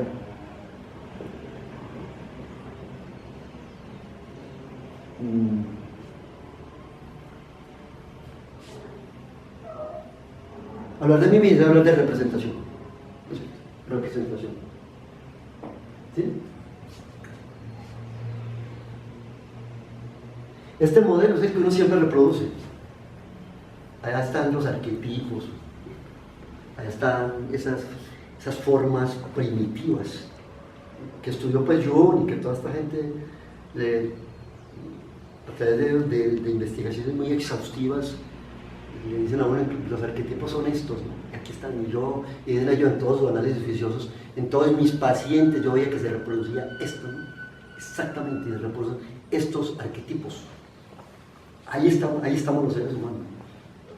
Eso es desde la medicina, y bueno, todo eso que me parece que es muy interesante para nosotros conocerlo y saberlo, porque en el análisis del arte, yo creo que en el análisis de la mimesis, te decía Lucha que había descubierto un poco leyendo a Jung, como en el tema de la mimesis es fundamental eso, los arquetipos, porque ¿qué es lo que uno reproduce en la mimesis? Los arquetipos, ¿no? Sí, por eso algunos arquetipos de algunas obras. ¿Cuántas obras se escribirían en esta época clásica y cuántas quedan? ¿Y por qué hubo la preocupación de reproducirlas y que pasaran, ¿no? Los romanos invaden Grecia y se interesan en guardar ciertas cosas, ¿no? Que a ellos incluso los sedujo, los enamoró, siendo de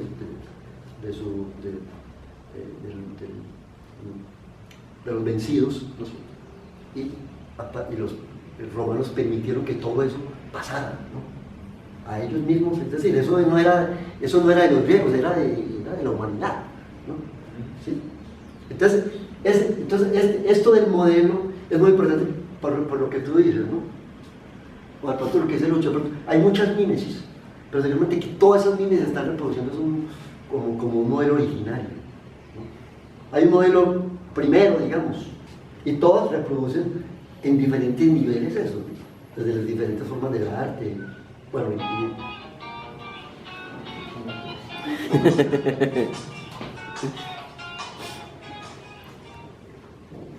entonces tal vez hay, digo yo aquí así, Lucho, de pronto hay un modelo primero, ¿no?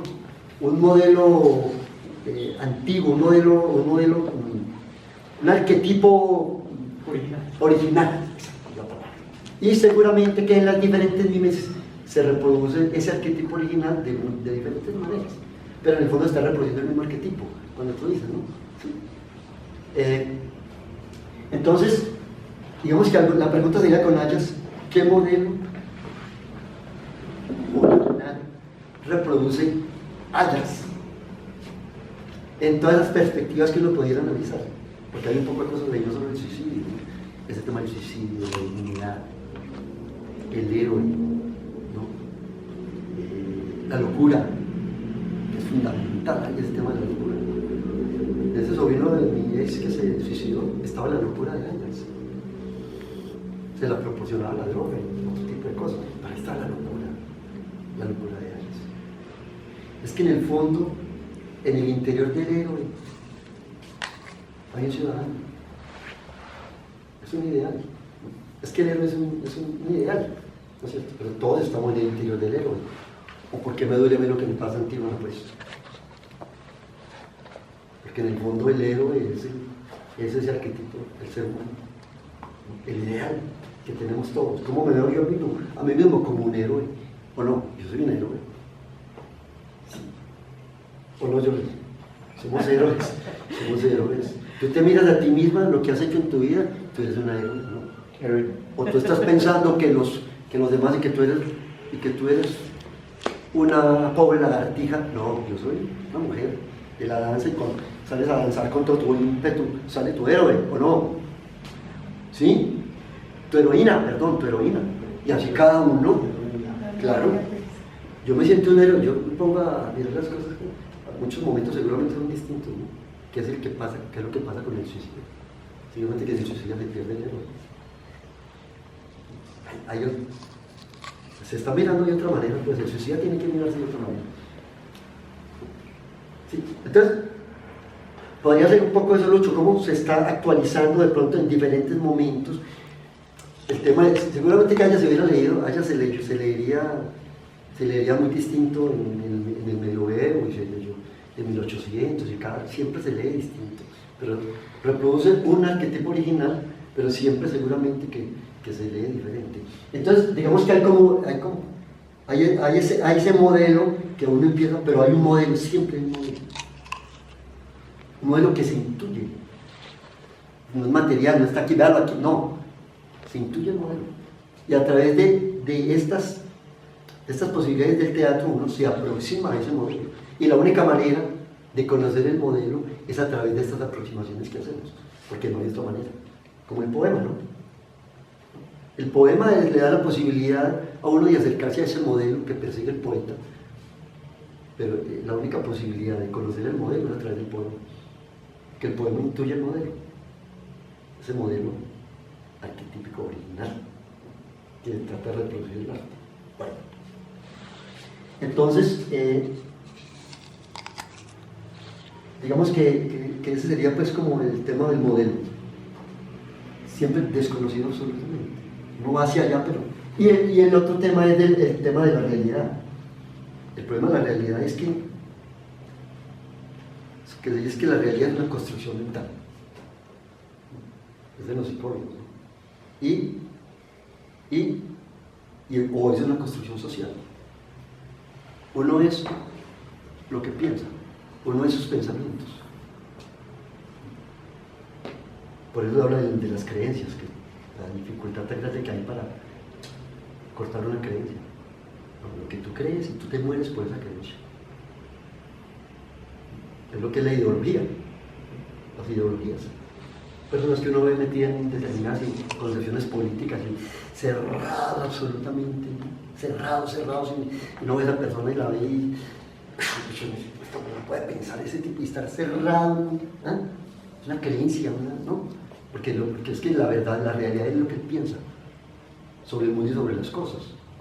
Entonces no habría un concepto único de realidad, múltiple realidad, es lo que yo digo tanto por ahí en mis videos, ¿no? O sea, el teatro reproduce las múltiples realidades, y la posibilidad del teatro es decirle a la gente, mira, es que la realidad no es como te la dicen a mí, no es como te la dicen desde un extremo de la política, no es como te la dice un noticiero, no es como te la dicen, y a uno lo manipulan dándole conceptos de realidad, y uno se las cree. El problema es que ahí existe, para eso es muy importante la retórica, ¿no?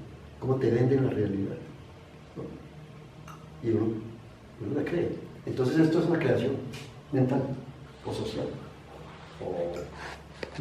Entonces, obviamente, digamos, esa relación teatro-realidad, que es la mimesis, tiene que ver con el concepto de realidad que uno tiene. Y la mimesis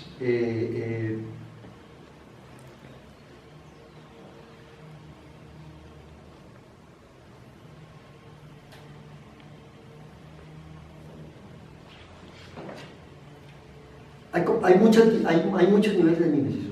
Yo puedo imitar, ¿qué hace el naturalismo y el realismo? Porque yo identifico un personaje en el teatro y digo, ese es un comerciante, es un soldado, es un vendedor, es una prostituta, es un ladrón, ¿no es cierto? ¿Por qué? Porque hay una mimesis de elementos que yo reconozco porque afectan mis sentidos. Ese es un... Pero hay diferentes niveles de mimesis. Hay una mimesis, por ejemplo, que imita esencias, que imita caracteres. ¿Cómo imitar un dios? ¿Cómo imitar un héroe?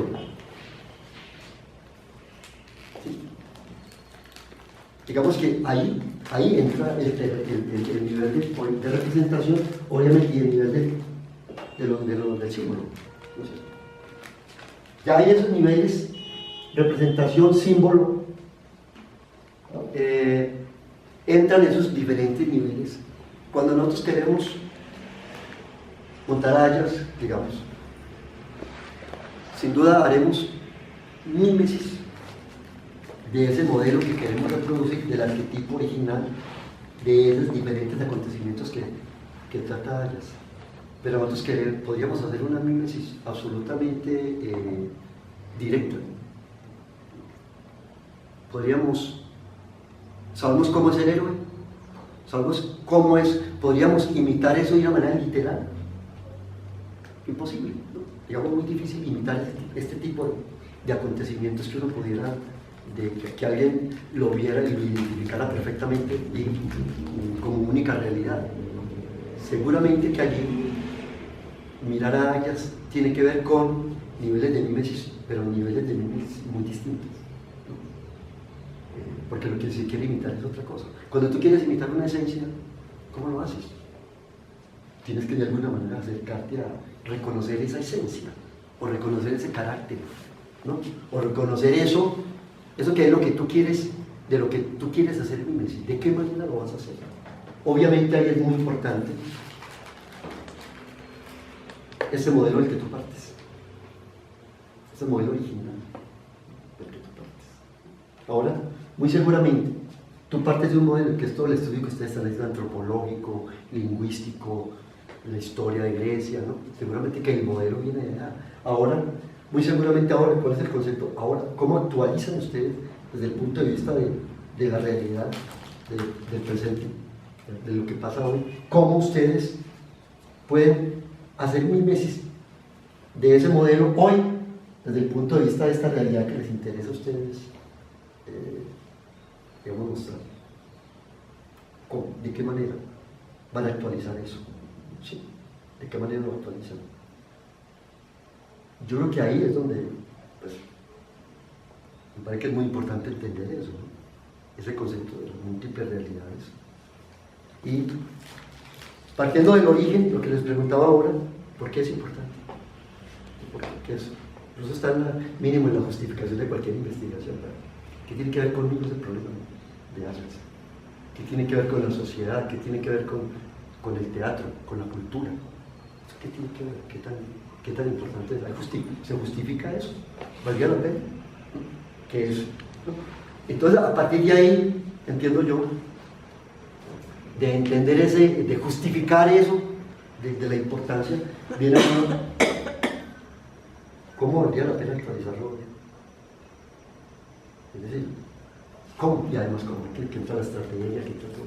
¿Cómo actualizarlo? Pues, que tú dices, seguramente no, ustedes literalmente no van a asumir la obra, digamos, arqueológicamente, ¿no? Como si hubiera hecho en Grecia, o como se supone que debería ponerse la obra en escena, sino que seguramente que partiendo del modelo, ustedes lo actualizarán entendiendo este fenómeno de la realidad o del presente.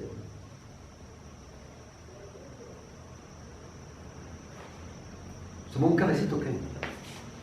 No, usted no toma café hasta ahora. Sí. Pero una cosa, profesor, antes de irnos para el cafecito, al recreo. Que ella se comió el recreo, ella también ya se Ya comí. Es que no sabía que había. Estoy yo con hambre, no pienso. Como vamos hasta las 12. Aquí no hay refrigerio, ¿qué? Para usted, Tú porque eres el importante. hay que preguntarle al organizador del laboratorio. Reproducir el modelo, sí. Veo que el organizador del laboratorio trajo solo para sí. Para sí. Mencioné un presupuesto y no me lo dio. Oye, reproducir el modelo sin refrigerio, muy crítico.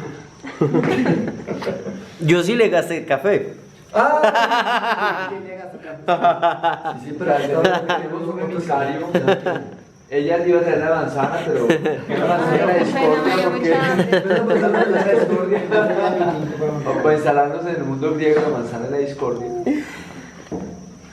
Creo que a mí me parece importante cuando se habla de mímesis no pensarlo solo desde la representación, sino desde la presentación, porque en el trabajo de la presentación la mímesis aborda toda la experiencia de sí mismo como experiencia sensible, experiencia estética, que en esa medida se apoya en el sujeto que hace. Claro, y no es, pues digamos que, entendiendo, o sea, que está todo el tiempo transitando entre representación y presentación, porque es ese trabajo sobre el sí mismo que nos va a llevar a esos elementos que queremos capturar de Ayas, el valor, el honor, el héroe, la virtud, la muerte, todo esto, ¿cómo capturamos eso? Entonces me parece importante pensarlo perdóname, ¿qué es la diferencia entre el mundo griego y el mundo romano? ¿No? El mundo griego es la representación y el mundo romano es la presentación, o sea, es el circo y son los gladiadores matándose de verdad, o sea, no es representacional, es presentacional. Pero mira que es sin, representación.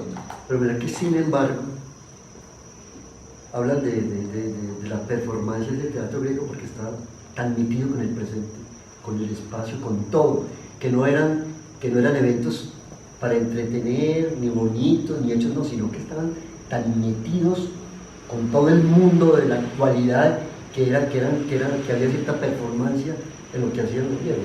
Lo que pasa es que, mira, es que yo no me quiero meter aquí en el tema de representación y presentación porque me parece que no es el tema.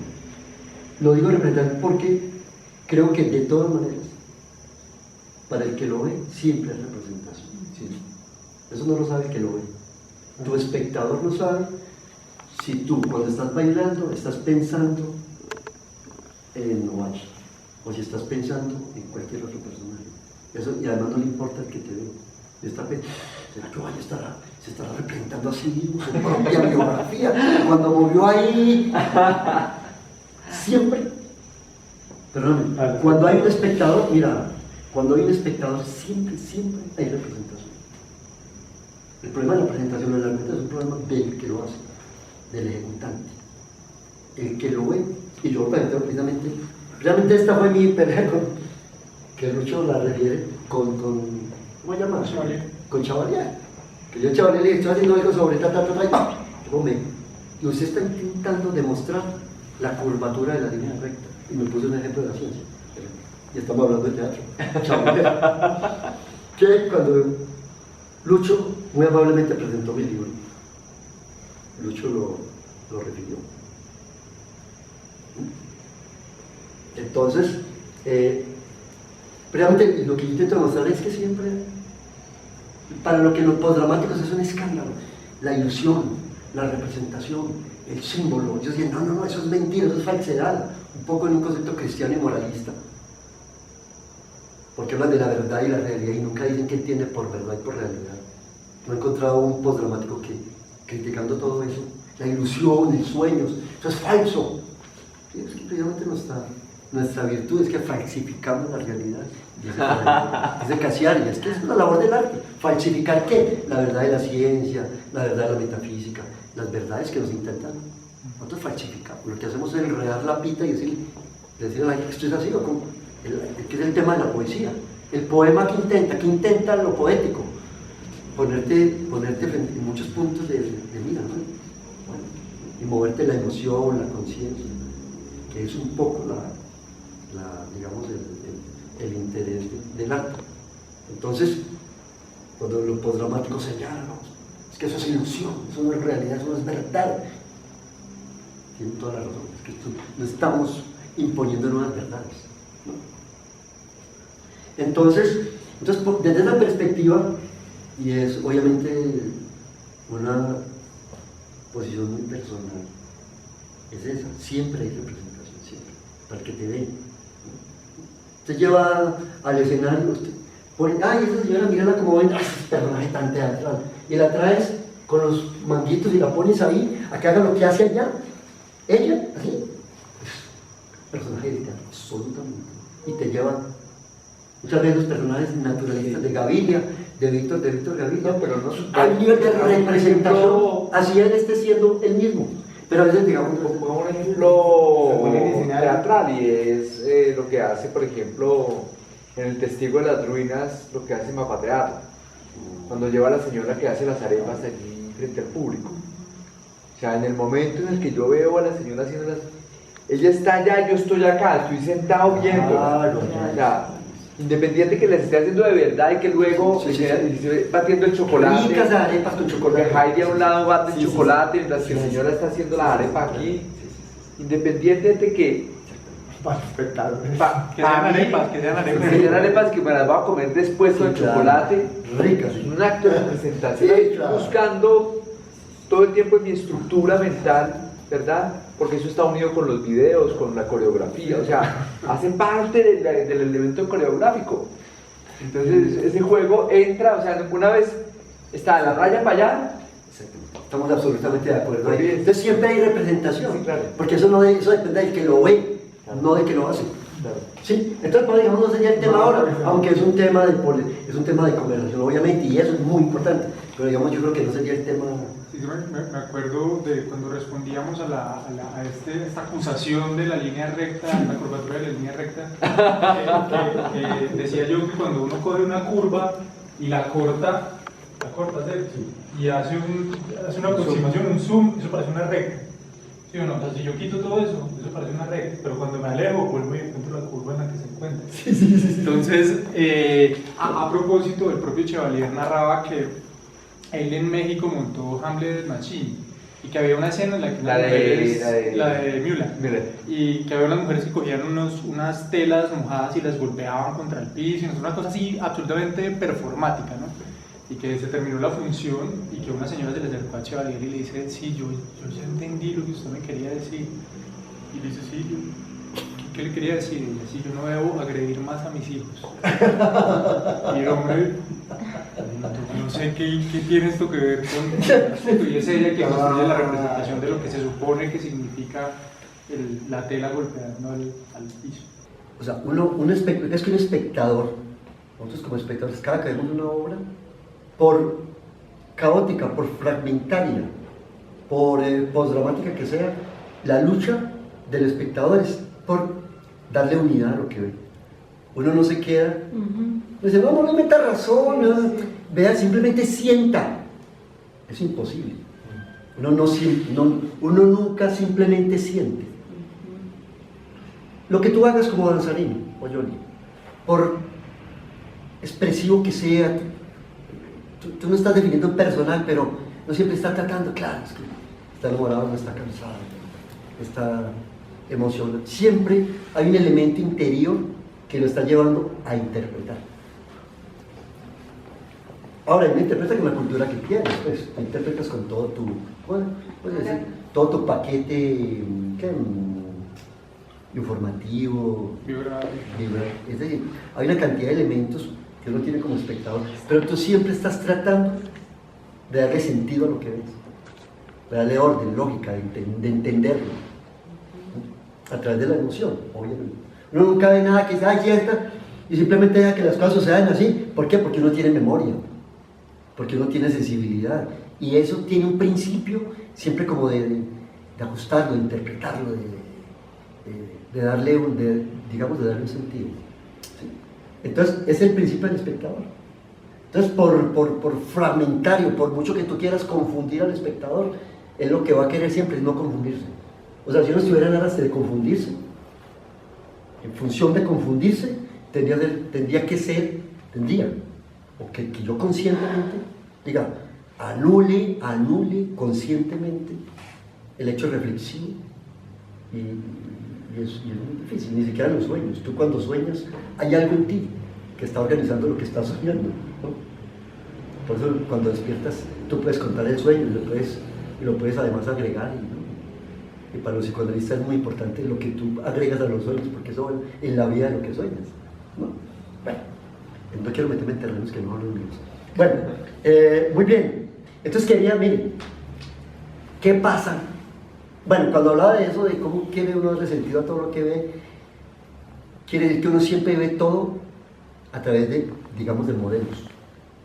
Hay modelos implícitos, yo no soy consciente de ellos, me los mete la cultura, están ahí. ¿Qué pasa con el libro de Chevalier, lo que vemos? Cuando muestran a la señora, lo que está tratando de reproducir Chevalier es una cosa, desde un modelo. Entonces, él quiere decir una cosa, pero es que en el arte es muy importante lo que uno quiere decir, pero es más importante lo que el espectador ve. Y uno no puede manipular nunca, eso sí lo aprendí yo como crítico, durante todos mis años de crítico. El artista no puede manipular la percepción del espectador así quisiera, y así quiera manipular, imposible. El espectador ve lo que le da la grandísima gana de ver. El espectador es incontrolable. Tú no puedes controlar a un espectador. No lo puedes controlar. Entonces, claro, ustedes como artistas van a trabajar a partir de un modelo, van a ser mímesis de un modelo. pero el espectador ve la obra a partir del modelo que tiene. ¿Qué tanto me interesa a mí? Ahora, como contemporáneos, pues seguramente que ustedes están reproduciendo el modelo que tienen los espectadores. Digamos que sí. Sí. Pero lo que ve la señora cuando ve y la señora está viendo desde otro modelo, lo que ve, está haciendo mímesis de otra cosa. Entonces, ¿qué tan importante es en la mímesis eso de manipular la percepción del espectador? ¿Qué es lo que yo quiero que el espectador vea? Eso tiene que ver con el concepto de mímesis también. Es tan importante. Ahora, si es un hecho poético, uno escucha mucho a los artistas que no, diciendo yo hago lo que yo quiero hacer, que el espectador interprete lo que se le venga en gana. Lo que yo hago es un hecho poético. Obviamente ahí entran otros conceptos de pedagogía, ¿no? ¿Qué quiero hacer realmente yo con lo que quiero hacer? ¿Cómo quiero impactar? Es decir, como un trabajo de investigación, ¿entra eso ahí? Es un ítem, lo que el espectador ve. Como hicimos alguna vez un ejercicio de recepción de los espectadores, ¿no? Que fue muy interesante, es lo que hicimos con las obras aquí. Le pusimos una cámara a los espectadores, luego los entrevistamos. Eso está en una de las revistas colombianas del arte escénico, está publicado, y fue un ejercicio de recepción, el único que se ha hecho por aquí. Yo no conozco otro. Y no hay muchos estudios de recepción así. Es que la crítica es cada vez menos importante. Cada vez menos importante lo que el espectador ve. Parece que lo importante es lo que... Por eso tal vez, y tiene que ver con la mímesis, el hecho de que los espectadores se alejan de las salas. Los espectadores no van al teatro. ¿Por qué? ¿Será que cada vez el teatro, y es un poema de mímesis, cada vez reproduce menos esos modelos arquetípicos originales que nos interesa ver? En el sentido de el teatro como un interés público. Eso tiene que ver con eso. O sea, si el teatro o la danza, tú lo haces como un problema personal, de tu necesidad expresiva, y si el que ve, ese modelo del que ve, no te pregunta, no te interesa, ¿no? Entonces cada vez seguramente que ese espectador que va está cada vez menos representado en ese modelo. Entonces será por eso que el teatro cada vez es más marginal. Y todo eso se lo está ganando el cine, la televisión. Esos culebrones, esos melodramas que vemos en televisión, ¿será que representan mucho más, de manera más fidedigna e importante para la gente, ese modelo arquetípico que la gente quiere ver? Pregunta.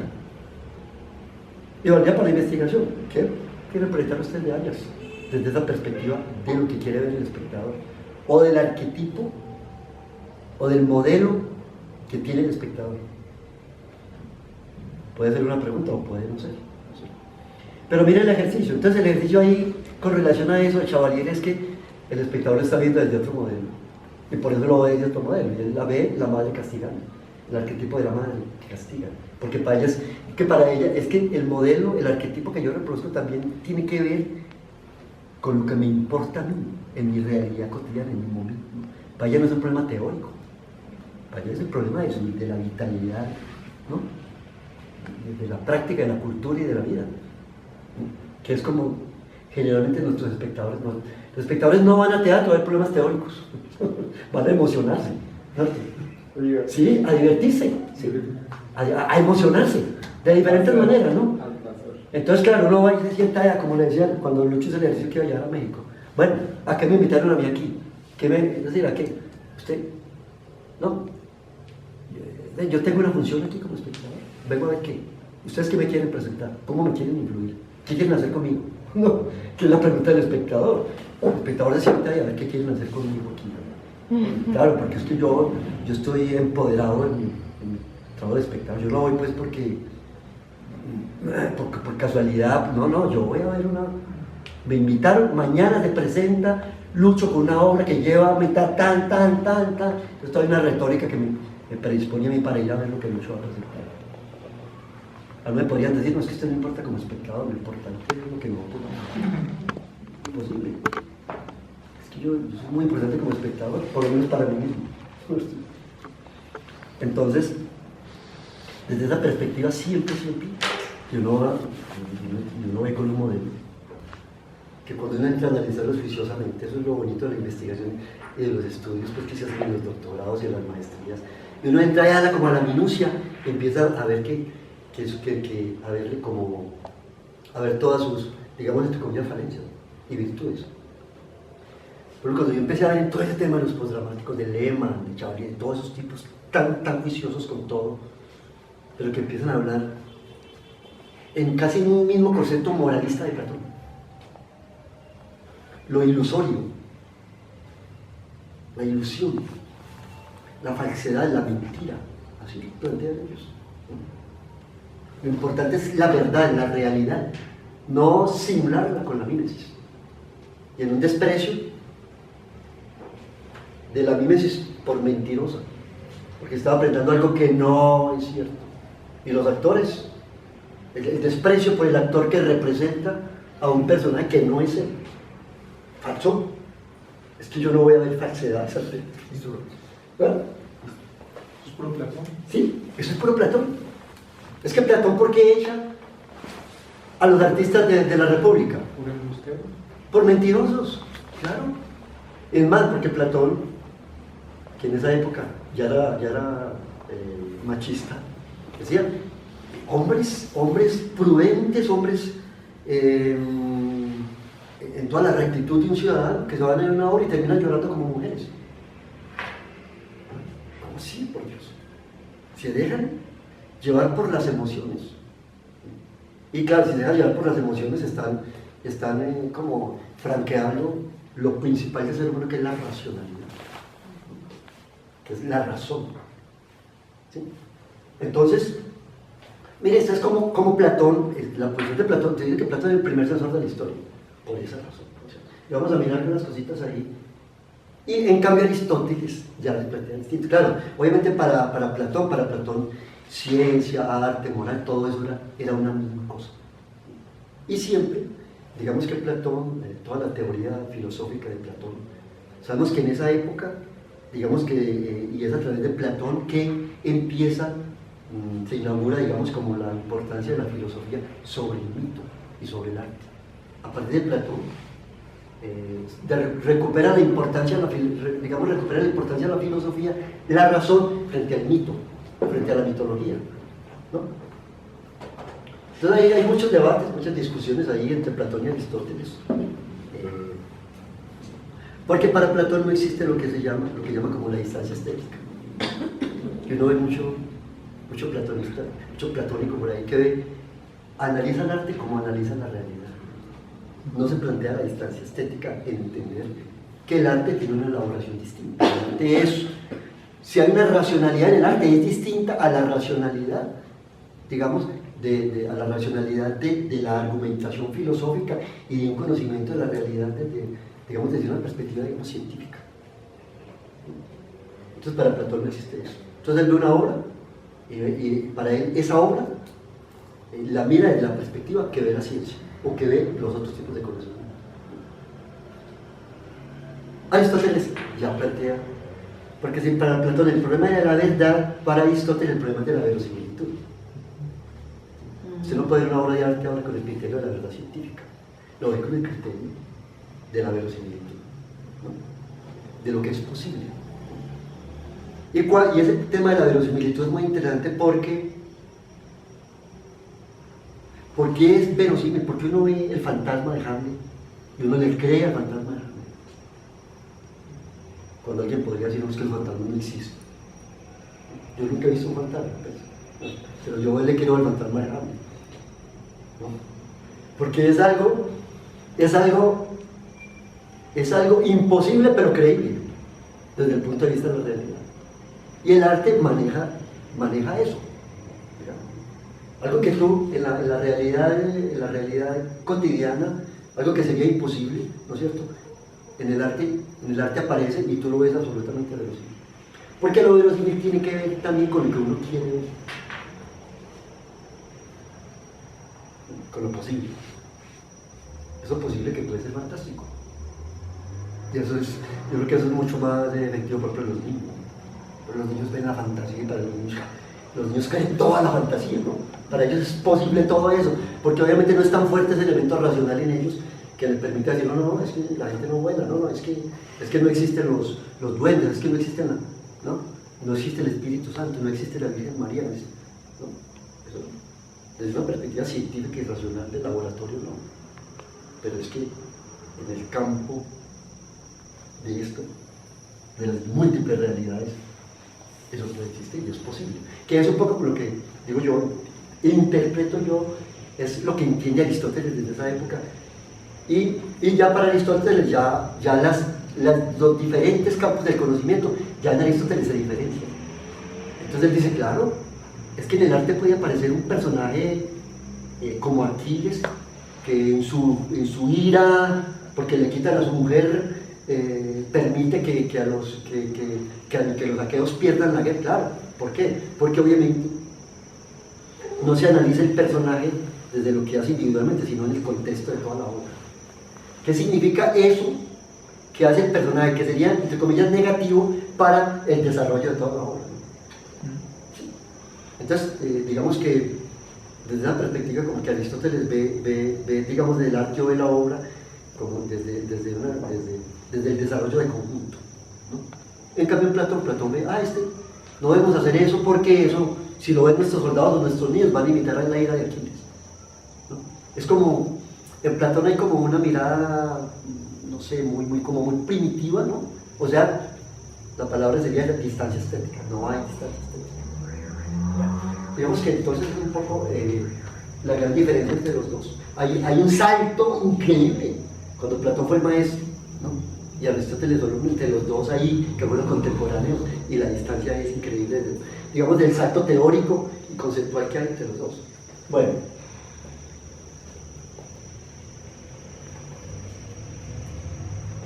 ¿Listo?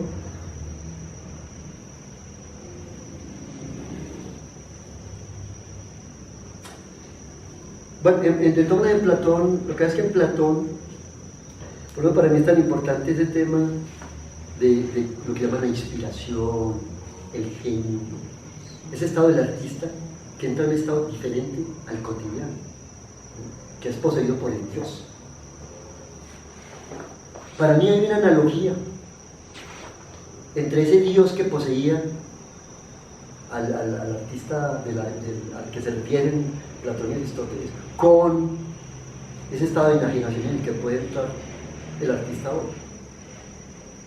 Y por ahí un texto que leí hace poco de Jung sobre ese problema del arte, de cómo el artista es poseído, ¿sí?